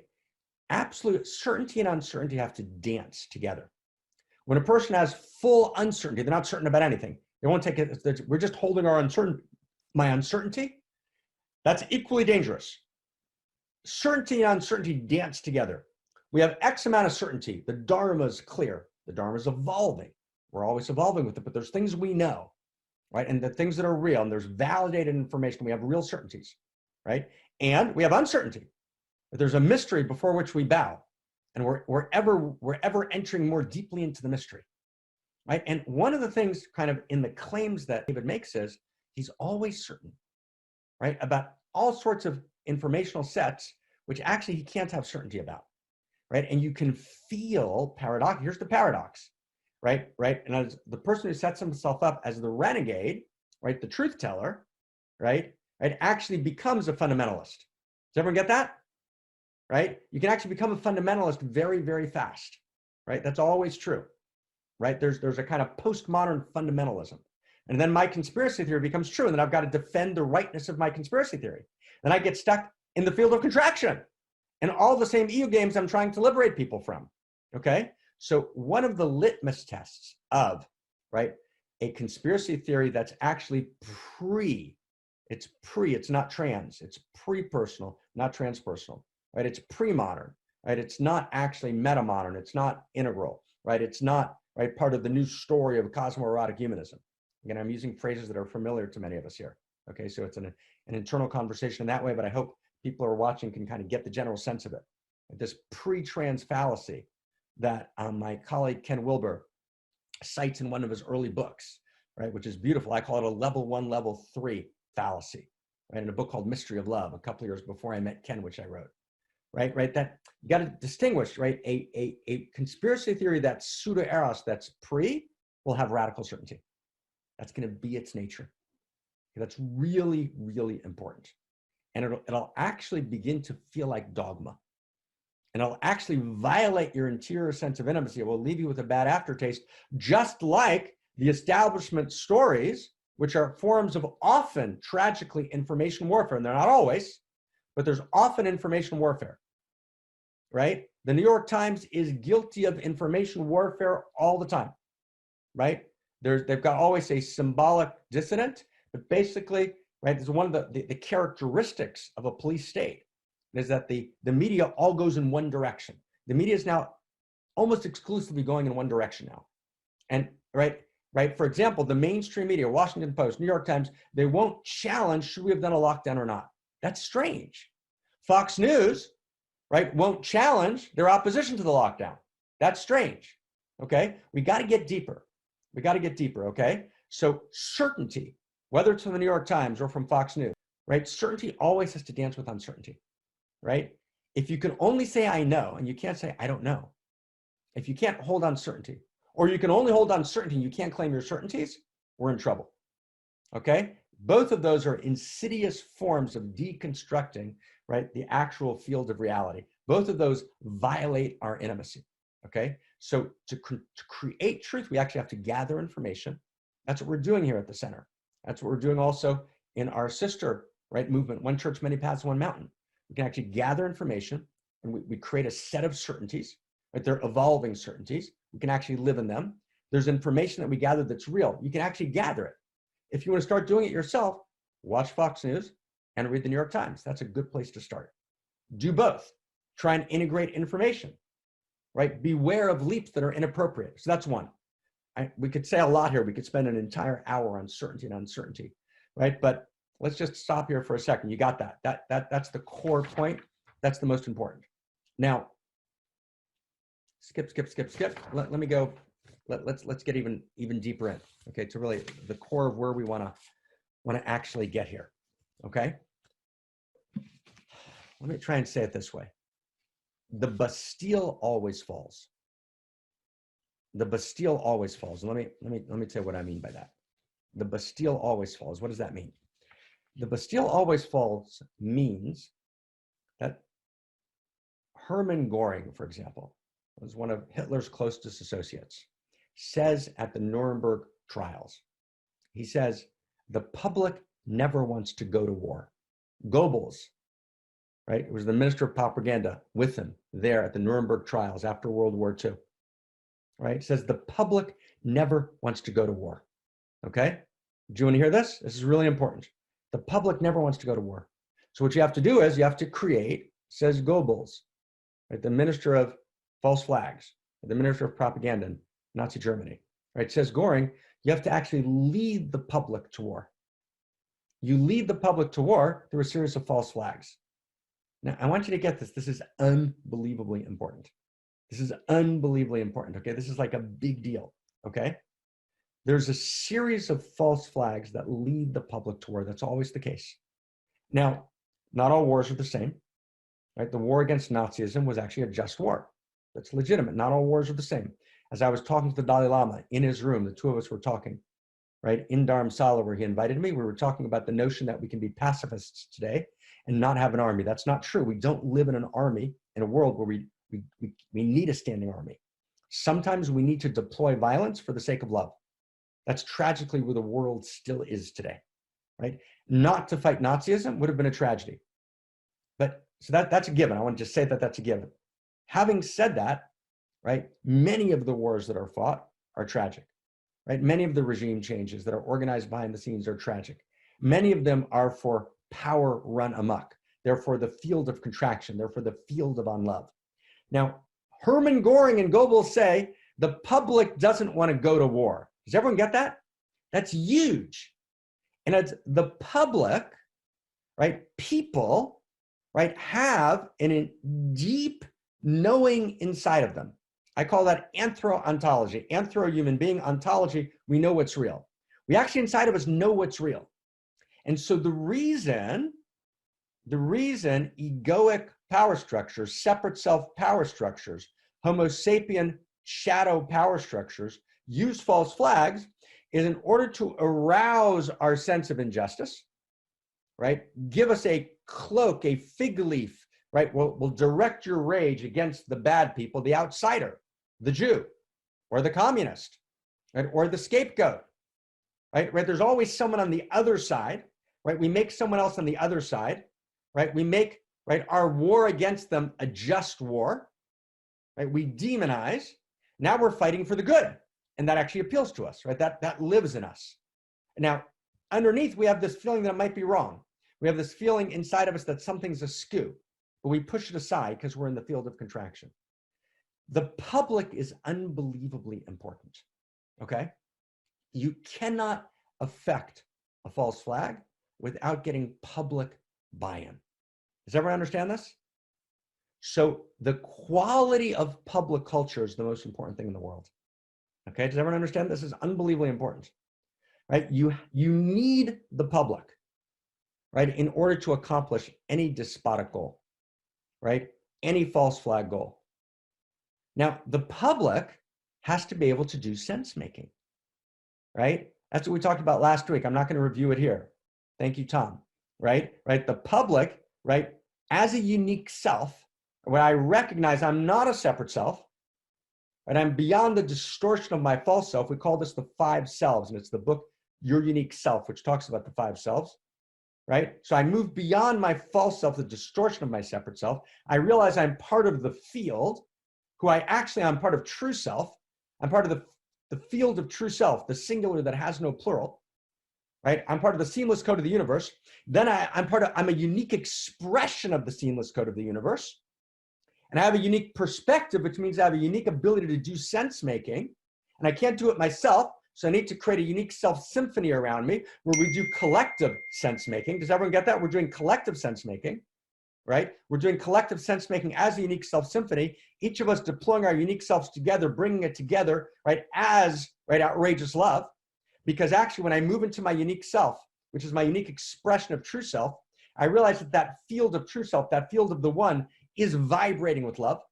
It's vibrating with allurement. It's vibrating with the desire for more and more good and more truth and more beauty. And I realize that evolution is the movement towards more and more shared identity, more and more shared feeling, more and more shared purpose, more and more coherence, more and more intimate coherence. That desire for intimate coherence, that structure, right, of reality, which is outrageous love, awakens in me. And outrageous love, here's a big sentence, huge sentence, love is a perception. Do you remember that? Love is a perception. Love is to know. When I'm in the field of love, that's why the word knowing, we said 2 weeks ago, right, the word know in the original Hebrew means to know. Carnal knowledge, intimate knowledge, right? Erotic knowledge is also knowledge of truth, right? There's epistemic intimacy. There's cognitive intimacy. To know means to make love, and to know means to make love and to know reality, right? To do sense making. It's why sense and sensuality are related. Our common sense is our common sensuality, but we can't. Now here's what gets crazy, okay? It gets beautiful. We can't access our common sense, our common sensuality, our common knowing, right? Unless we're in love, right? And love means I'm in the field of outrageous love. I'm in the field of evolutionary love. And I'm actually liberated, right, from the field of contraction when I actually transform from the distorted self of Homo sapien into Homo Amor, right? In the field of contraction, I'm Homo Armor. That's what Reich calls about the armored person. I'm Homo Armor. Right? When I transform to Homo Amor, and I'm actually liberated, right? I step out of the matrix, as it were. I step out of the field of contraction, and I'm now in the field of possibility. I'm now in the field of dreams, and I'm now in the field of infinite potentiality. Right? I'm now in the field of goodness, truth, and beauty. And from that place, in that field, as Homo Amor, who's the fulfillment, right, of Homo sapien, as a unique self, who's a unique expression of the eros, right, and energy that's the animating eros that initiates all of existence, that lives in me, as me, and through me. That's my unique love desire. It's my unique love intelligence. It's my unique love perception. It's my unique love beauty. That allows me to do sense making. And I can only do sense making as Homo Amor, right? And as Homo Amor, as unique self, right, I actually can feel the larger field. We can actually come together as a unique self symphony, and we can actually be expressions of the leading edge of evolution of the self-organizing universe. But I only step out of the field, right, when I step into Homo Amor. Okay, so now we're going to get to the two important things. Okay, it's huge. This is huge. Okay, now it starts to get important. Okay, so here's the thing: the Bastille always falls. What is the Bastille? The Bastille is, right, the French prison, right, which the French elite aristocracies used to torture people, to oppress the masses. You went to the Bastille, you were gone forever. But the Bastille falls in the French Revolution. Now the French Revolution goes awry. The French Revolution, right, activates its own reign of terror. It's very easy for revolutions to go wrong when they don't have the right first principles. We're going to talk about that in a second. But the ecstatic, sacred intuition of the French Revolution was, right, the Bastille has to fall, the universal rights of human beings. They said the universal rights of men, they hadn't gotten to women. The universal rights of human beings, the Bastille falls. The Bastille falls is because the public knows something. And as consciousness evolves, right, that knowing becomes more and more alive. Right? And that knowing, that aliveness, that which we know, okay, right, just stay close for a second, stay really, really close. This is really, really important, okay, right? In other words, right, I need to actually, right, feel, right, with you and together that we're part of this larger public, this larger unique self-symphony, this larger knowing, that we begin to actually have the capacity in our collective sense-making to distinguish signal from noise. Right? We do collective sense-making together. We're motivated, we're animated by outrageous love, right? We're animated. Now, how do we do that? right? How can we do that? How can we get to this place? So now I want to kind of get to the key here. So remember, Göring understands, Nazi in Nuremberg, he understands the public never wants to go to war. The Germans didn't want to go to war. False flags actually hijack the intuitive goodness of a public by saying someone was killed, someone was, someone was murdered, right? And the bad people murdered them, and they're out of the circle, and we need to destroy the bad people. So we're actually arousing, what a false flag does is it arouses the sense of justice, right? It arouses the sense of rage, right? And then it distorts it, it perverts it, right? It hijacks it. And that's how false flags always work. Rene Girard talked about this when he talked about scapegoating, right? Wilhelm Reich talked about it when he talked about the emotional plague of man, right? And the murder of Eros, right? We talk about it on a site called Who is Mark Goffney, which is a site we put up about a false flag smear campaign that I went through. And then there's a whole series of videos, and series 4 in the videos, we talk about how you recognize, right, fig leaves of victim advocacy that are actually false flags. And there's a lot of principles there. But I want to go deeper now, okay? Right? What has to happen is, right, the public has to reclaim its power, right? Meaning the general sense of people that are coming together. But how can that happen? Right? Here's the key, okay? Now we get to the key of the whole thing. And I know that I did this kind of elliptically, and I know I skipped a lot of pieces, but I want to get to the key here. Here's the key. Okay. So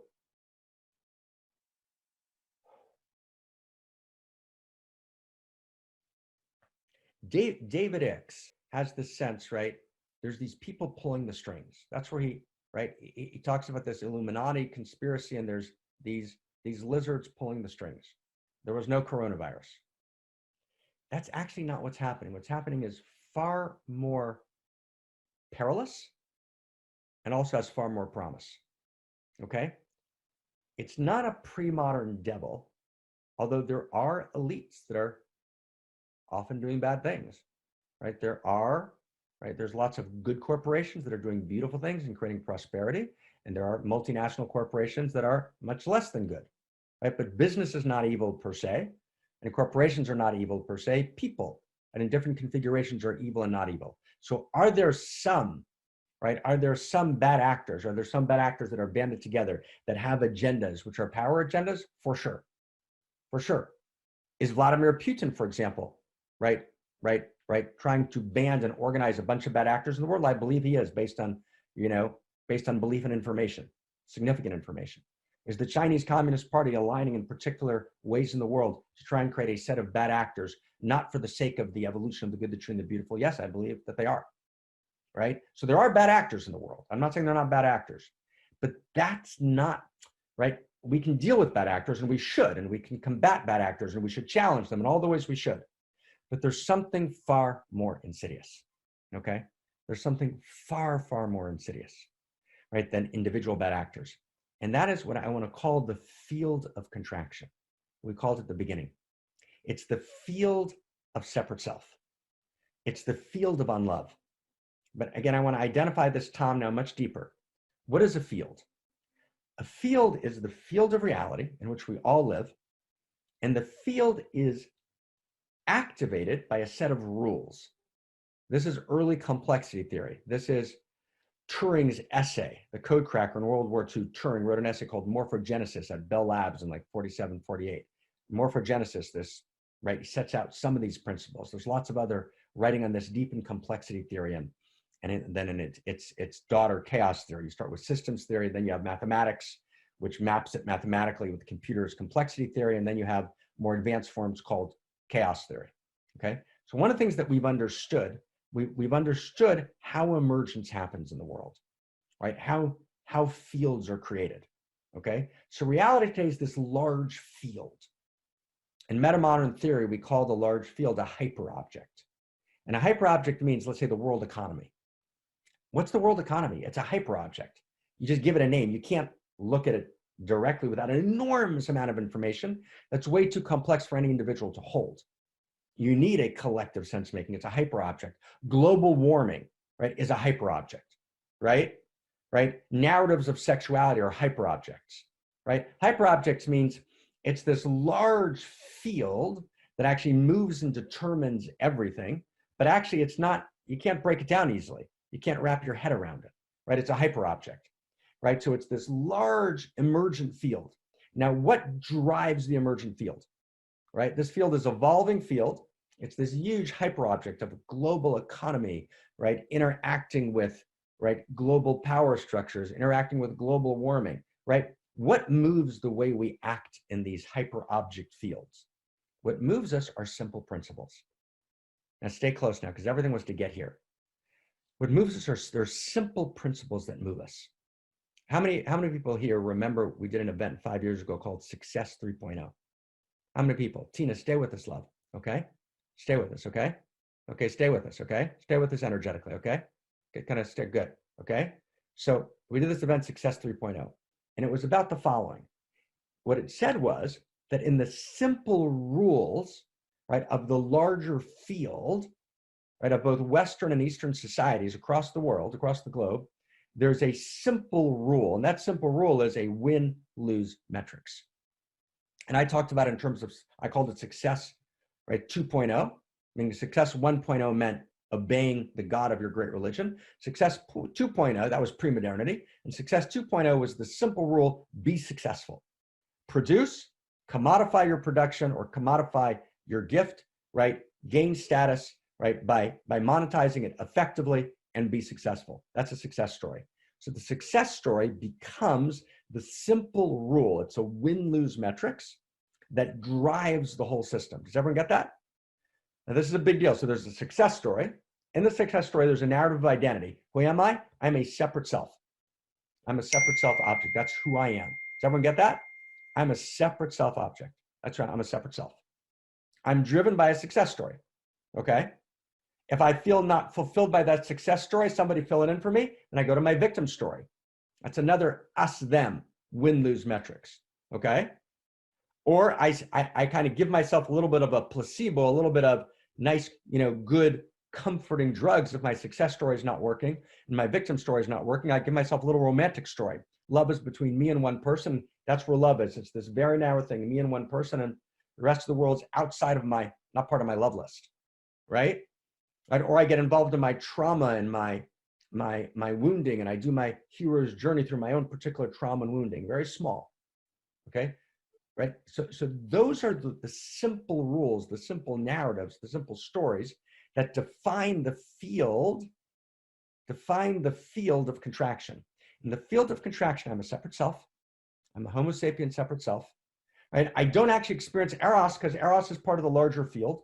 I have little moments of Eros, but basically there's a growing depression and malaise.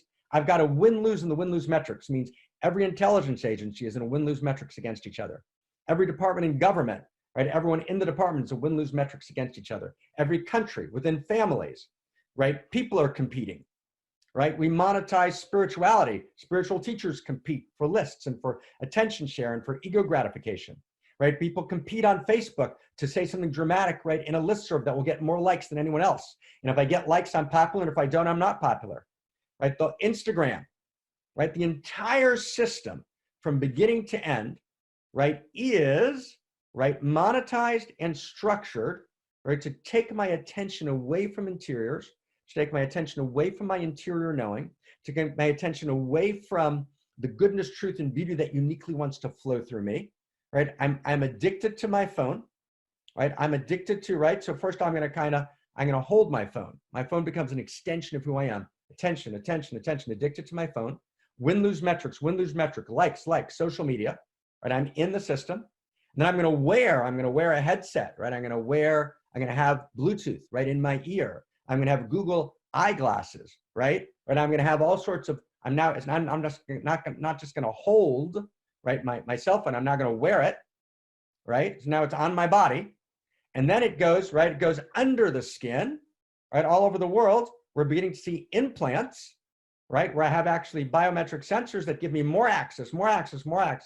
Ray Kurzweil, right, has pointed out many times, we're all going to be networked in the system, but the system's rules don't work.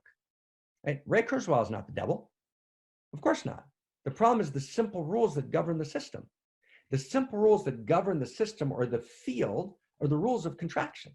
They're the rules of separate self. The simple rules are win-lose metrics.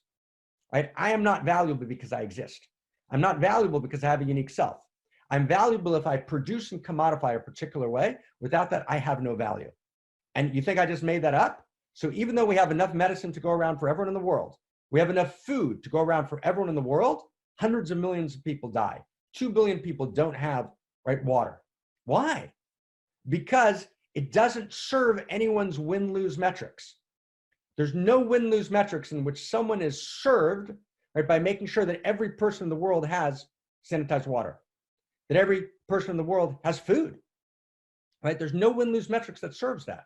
So we build, right, this exponential growth curve to keep producing, to keep monetizing, right? We lend money we don't have, fractional reserve banking, right? In this kind of, right, very, very dramatic, fragile system. We keep extending. We have no supplies. We don't build up supplies. We just buy for what we need that day. We buy in particular ways, extended supply chains, right, which are all monetized for immediate profits, right? In my particular win-lose game, if I know there's a pandemic coming, right, I don't want to get fired from my job, so I actually won't protest, right, and kind of turn the table upside down, even though I know there's a pandemic coming and quite a few people knew it was coming, but no one wanted to risk their job because it's a win-lose metrics.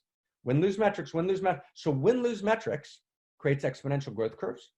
Win-lose metrics creates, right, fragility, what Nassim Taleb called fragility, like complicated systems, David Snowden said, which are complicated, right? They're not complex. And a complex system means, in our definition, there's allurement between the parts. There's outrageous love between the parts. There's no one that's split off, right? A complex system is not complicated. It's complex, meaning there's a shared field of intimacy. And there's allurement between all the parts. There's not split off financial instruments in one part of the world that you can't see, feel, hear, or touch that cause a financial collapse in another part of the world. That's split off intimacies, right? That's the win-lose metrics driving complicated systems, right? That's the field of contraction where I only have value if I win in the win-lose metrics. That field is the danger, right? Into that field steps AI, artificial intelligence. And artificial intelligence is dangerous. Machine learning is dangerous because it's driving Google. Google is where I go to get my information. It's where I go to do my sense making. It's driving Facebook. Facebook is set up to monetize my attention and harvest my data for the sake of profit for a very, very small group of people. Google is set up to, again, right, monetize my attention, do my sense making for me. Right? Google decides based on their algorithm, implemented by people who have no sense of a story, no sense of dharma, no sense of a shared value field, right? 25-year-old kids, right, who basically have separate self, right, ethic, right? No larger sense of any deeper structure of reality. They're doing the algorithms and they determine what comes up in your search. But Google doesn't only want you to search for, you know, what car to buy. Google's going to want you to search ultimately for everything. Google wants us to turn to it for virtually everything. Google's going to become more and more expansive, right? Then as we begin to have biometric sensors under the skin, right? And imagine now a totalitarian government that demands that everyone be part of the system and have a biometric sensor in order to get appropriate health care, because your biometric sensor can actually detect cancer 30 years from now. So we trade our freedom for health, which is always what happens.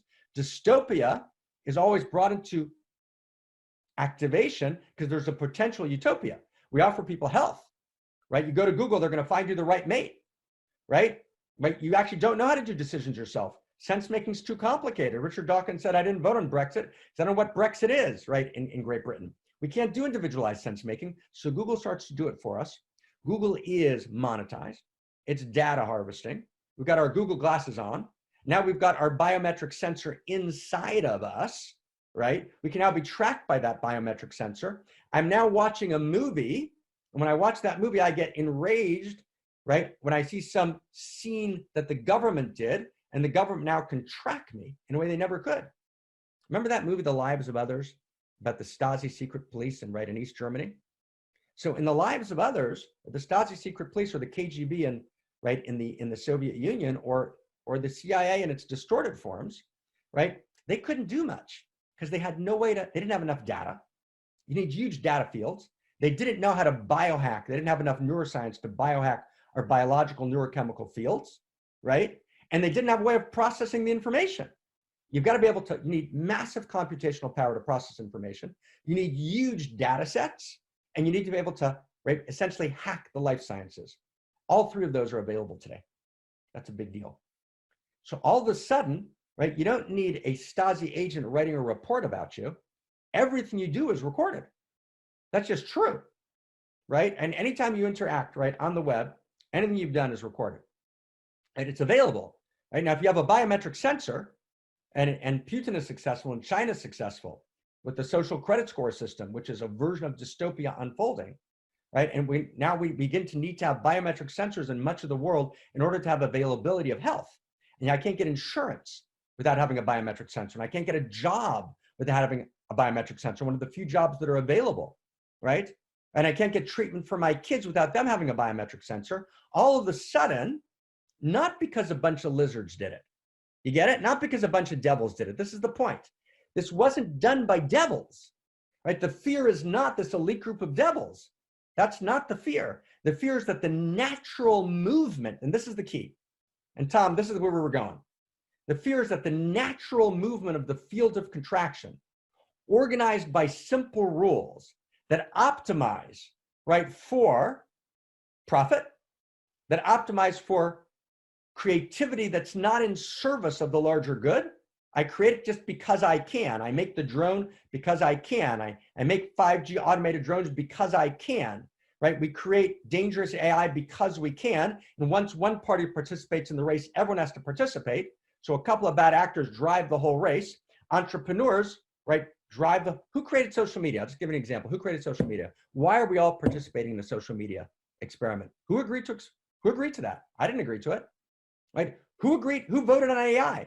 How many people listening right now voted around the world? Who voted on AI, artificial intelligence? No one. Who voted on machine learning? No one. And so imagine AI that's able to beat chess masters, right, is optimized, right, to control your consumer decisions.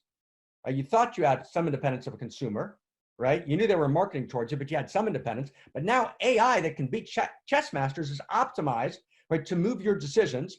And we know how you feel about everything because we have all this personalized data on you. Do you think you have any kind of real independence in the way you vote, in the way you make your purchasing choices? But being a voter and a consumer is the essential self-definition, right, of a separate self. So you've got a separate self who's a voter or a consumer who actually doesn't know how to vote and doesn't know how to make decisions, right? The sense-making apparatus, right, the complexity, excuse me, of these hyper-object fields is way too complex. You're disinformed on every side. Go to Google, right? And as you begin to become, it's not that there was a bunch of lizards, right? The David Icke scenario would be relatively easy to deal with, right? But actually, it's a much more complex, the field itself, the emergent property of the field of contraction, what we might call the field of unlove, naturally leads towards, right, a world in which AI is enormously dominant, in which human beings, because of AI, don't have jobs, right? And you've got no dharma, right? In other words, we're in the field, we're in the matrix, right?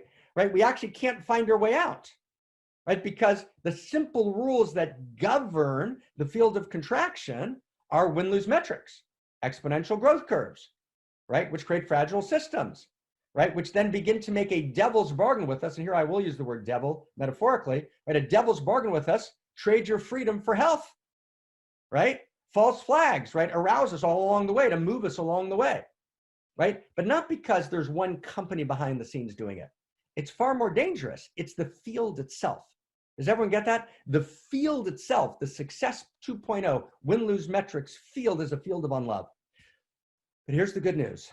Here's the crazy, wild good news. And it's why I'm staking my life on this. Okay? This is the crazy, wonderful good news, right? We can affect the field. We can affect the field. We affect the field by actually introducing a better set of first principles, right? A better set of simple rules, right? You change the field by writing a great library and then boiling down that great library to you got to prove it. We got to prove that your simple rules are true, but your simple rules are not first simplicity. They're not dogmatic. You get that, Terry? These aren't dogmatic. It's not that we made them up, not that we're imposing them on someone, right? They're actually the value structures of reality that are disclosed by the best and leading subtle and speculative minds and hearts. When we gather all the information from pre-modern, modern, and postmodern, we weave it together into a whole larger than the sum of the parts, and we get this new Dharma, and then we boil that new Dharma down to simple principles. Simple principles. Here's a simple principle. Ready for a simple principle? Here it is. Who are you? You're a unique self. You're a unique expression of the entire field. Who are you? You're an irreducible, unique expression of the love intelligence, love beauty, and love desire. That's the initiating and animating eros of all that is. That lives in you, as you, and through you. That never was, is, or will be ever again other than through you. And as such, you are needed by all that is. And your gift is desired, chosen, recognized, adored, loved by all that is. As such, you can do your unique sense making. You can play your instrument in the unique self symphony. And you can add something to the music of reality that no one but you could ever add. That's your unique self. That's your core identity. It's not dependent on your job. So unique self is a core principle. Did you get that? Unique self is a core principle. That's a first principle. If you don't have a first principle of unique self, then you're driven by a win-lose metrics. And then the win-lose metrics, do you get it? Then the win-lose metrics, right, drives the whole field in a separate self, right, brutal competition where you've got a win-lose, win-lose, all through democracy, all through totalitarian states. It's win-lose all across the board, right? So you got to step out of the win-lose metrics. That takes you out of the field of contraction. That takes you into the field of outrageous love, right? And when I step into my unique self, and I realize that my unique self is my unique incarnation of Eros, and it's the same Eros all the way up and all the way down. And the allurement that draws me to you, the reason I'm lonely is because my insides got to talk to your insides, because that's a simple rule of reality. We got to talk to each other. We got to find each other. We've got to love each other. We've got to care for each other, right? But we got to do that because, not because somebody imposed it from without, because I actually feel the field of love intelligence moving in me, right? And I feel, right, my deepest heart's desire, which is to be of service, which is to create for the sake of the good, the true, and the beautiful. And I feel my desire to be significant. And to be significant, I've got to give my unique gift. And I'm going to give my unique gift in a way which I realize the entire field is affected by it. And I feel my power moving through me, because power is not negative. Power is beautiful. I feel the infinity of power uniquely disclosed as me, giving my unique gift. And I realize that my instrument in the unique self symphony, right, the unique self jazz symphony, changes the score of the entire symphony. And the symphony is a coherent, intimate expression, right, of music. And music is the intimate universe disclosed. Right, you begin to see? So all of the distinctions that we're drawing at the Center for Integral Wisdom, the Foundation for Conscious Evolution, that are expressed with our sister organization here in One Church, Many Paths, One Mountain, these are the simple rules, right, that leap us out, right, of, right, the field of unlove, the field of contraction, and we can walk in the wide places, right? We can feel the expansion. We can feel the possibility of possibility. But what happens is, right, what happens is these simple rules create new hyper objects. You get it? And it's the global economy as it exists now is created by the simple rules of separate self, right? Of dog eat dog, of win-lose metrics, right? So we have a global economy that's a hyper object, right? That no one can do sense making on individually because it's way too complicated. And we're getting disinformed from all sides because different separate self agendas and groups of separate self agendas are driving the information process. But when we actually create a new field, right? And this is what Goring said. Goring says, the masses never want to go to war. If the masses intuit home more, but we have to articulate it, right? We have to make it real. We have to make it possible. We have to articulate in a great library and in simple books, but second simplicity, not first simplicity. The simplicity after the complexity, the simple rules that generate new fields, right? The fields of love intelligence, you know? And when that movie, remember that movie, The Field of Dreams, if you build it, they will come. It's not quite if you build it. If you articulate the source code, if you articulate the simple rules, everyone's going to recognize them because they already live inside of you. It's not that Barbara Marx Hubbard can't write rules. I can't write rules. Ken Wilber can't write rules. No one can write rules. We can disclose what's there, right? But that's the greatness of Dharma. Right? Dharma means, but you can't just say it. I mean, I've spent the last 40 years, day and night, right? You know, no extras, no frills, right? Other than just handling reality to stay alive, right? Trying to understand these simple rules. That's what Turing did. That's what my friend Ken Wilber did. That's what Alfred North Whitehead did. And then we come together as Unique Self Symphony. We share, we articulate, we sharpen these rules. And we actually, but the rules are the simple rules that are backed by the universe. They're not imposed. They're the nature of reality itself. So for example, the Dharma of the 5 selves, which I'm not going to go into now, right? That's a simple set of rules. Oh, the 5 selves. Oh, my separate self, my false self, my true self, my unique self, my evolutionary unique self. Simple to explain. 3 levels of relationship: roommate, soulmate, and homemate, right? Right? You begin to see how it works. Simple rules generate an entire new reality. So in order to respond, right, reality is a big conspiracy, right? We are breathing together. But the big conspiracy of reality is that the deepest structures of reality are conspiring towards the good, right? The arc of reality tilts towards the good, the true, and the beautiful.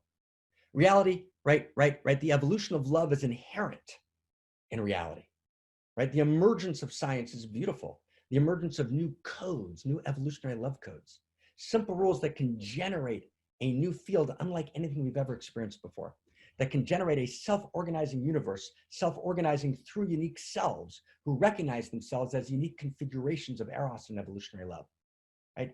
See, that's what we have to do, right? In other words, the dystopia is real, right? And the win-lose metrics and the unbridled entrepreneurship and the unbridled greed, right? And the separate self-power games, right? Those are all real, right? And they will generate, right, a hyper object in which AI will actually, right, in a period of 25 to 30 years, right, could actually destroy reality as we know it in terms of the genuine sense of individual freedom, the genuine sense of human intimacy, right? So we need to actually download evolutionary love and these simple rules into the AI programs.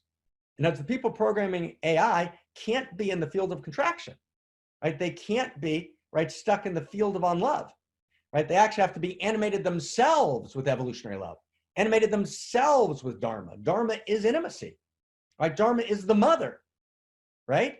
So we begin to see it, right? Like, wow, right? Wow. Okay. So the threat is not 20 lizards or Illuminati, right, who are controlling it behind the scenes.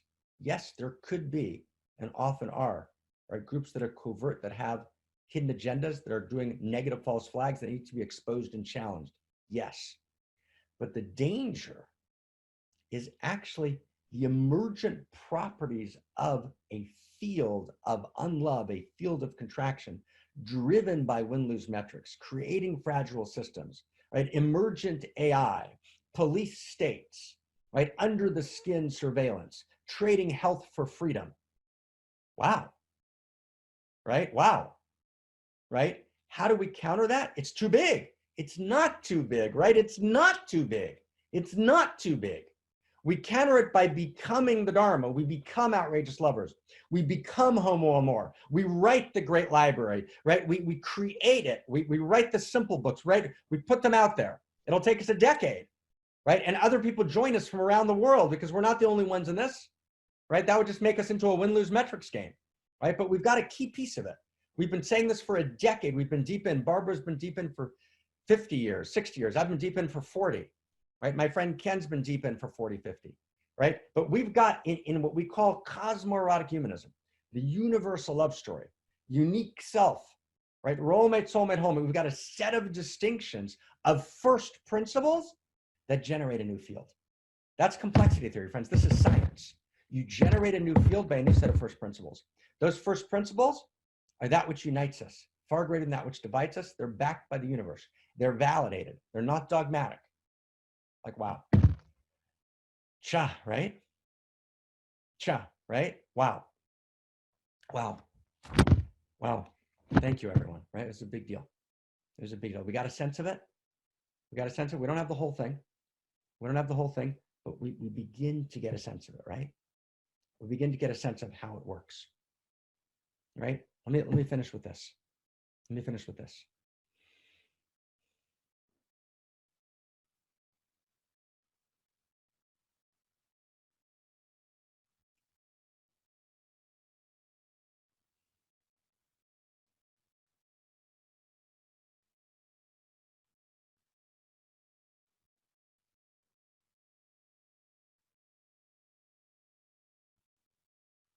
every single one of us is making 1,000 decisions every day. Am I homo amor? Or am I separate self, homo sapien in a win-lose matrix? In order for me to be homo amor, I need to feel the field alive in me. I need to actually have a palpable feeling, an embodied feeling, right, of the eros of reality alive in me. And then the split between me and you disappears, right? Autonomy and communion, globalism and nationalism, autonomy and communion, us and them, right? Blue states and red states, whatever the version of it is, those us-them splits, they are resolved in ecstasy and intimacy. When I'm in the field of homo amor and I feel you and you feel me, and we're making love. It's what Meister Eckhart, the Christian mystic, meant when he said, reality is kissing itself, right, all the time. Molecules and atoms are making love all the time. Reality is a love story. Reality is a constant heros-gamos. There's a constant lines entering circles, circles riding lines, right? There's always lovemaking. Right? It's a cosmo-erotic universe, literally, scientifically. It's cosmic eros, right? Our sexuality is cosmic eros performed in the flesh. But the sexual models eros. We're making love all the time, right? And so there's only one question, right, that we ever have to ask ourselves, right? What does it mean for me in the next moment to make love with reality? But when I'm making love, we're lovers, we're beloveds, we're homo amor. We're in the field of love. We can feel each other, right? Right? Lovers have a genuine shared identity. They realize we're part of a larger shared field, so we drop, we get vulnerable. We get naked, but we got to get more than naked, right? We got to get more than naked where we can actually feel each other. And when I touch you, right, you're blown away by feeling. When you touch me, I'm blown away by feeling. And one of the things we're learning in lockdown is how to touch each other emotionally and aesthetically and spiritually and existentially. We want to touch each other. And we want to feel each other. And we want to create cascading waves of pleasure between each other. And if my foot hurts, then our foot hurts, right? See, that's the movement, right? That's the movement. It's the movement towards what we've called here cosmocentric intimacy. Not cosmocentric consciousness. There's egocentric, ethnocentric, world-centric, and cosmocentric. And I've talked about them many times, and we'll talk about them in different ways next week. But it's not consciousness, it's intimacy. The interior of consciousness is intimacy. Cosmocentric intimacy means I feel the whole thing. And the whole thing feels me. And I have a particular commitment to myself and to you and to my family. Then that commitment expands. And I feel the whole nation, nationalism. Then I feel globalism, right? Beautiful. I feel every human being. And I feel all the animals and all the bats and all the pangolin and all the dogs. And I feel Buddy. And I feel the whole thing. And I feel the planets. I feel the whole thing. And the whole thing feels me. And there's this field of feeling that's discerning and it's brilliant. And it's technological. And it's interior and it's exterior. And it's all, right? That's how it begins to happen, right? That changes the field. We change the field by not getting seduced in our individual decisions by strategy. Our strategy is love. There's one strategy. The strategy is outrageous love. And every decision along the way, we got to really be careful of ends justifying means, right? No. Every step of the way is outrageous love, right? We don't leave anyone outside the circle. We don't let external forces, right, alienate between us and our closest friends. We're strategic, and our strategy is outrageous love. And we don't give up our friends. We don't give up our integrity for the sake of this larger noble goal. Right? We stand with each other, and we sacrifice. We lay down our life for each other all the time, not by dying, but by dying to the field of unlove, by dying to our separate self, by dying to the contraction, by walking together, holding hands in the wide places. There's only one strategy. Strategy is outrageous love, but for real, right? Outrageous love is not mere sentiment. It's literally the heart of existence itself, right? Wow. So thank you, everyone. Deepest bow.